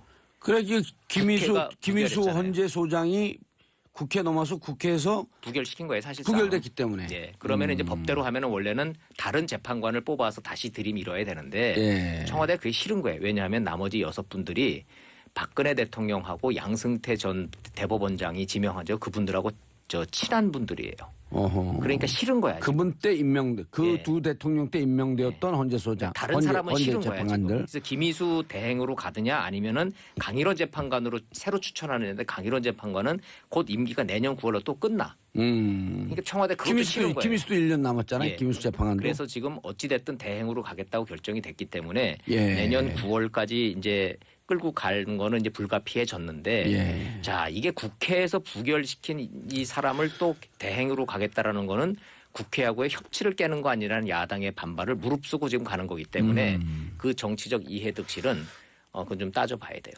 약간의 감정이 좀 깔려 있는 것 같은 느낌도 좀 드네요. 기분 나쁘면은 나는 내 갈 길 간다 이렇게 받아들일 청와대도 수 있죠. 국회까지 넘어갔고 이렇게 헌재 소장이 부결된 경우도 없고. 아니 가장 근본적인 문제는 예. 김희수 소장이 특별히 하자가 없다라는 걸 야당이 인정을 하면서도 정치적 이해관계 때문에 부결시킨 점이 기분 나쁜 거야 청와대는. 그게 본질이고요. 예.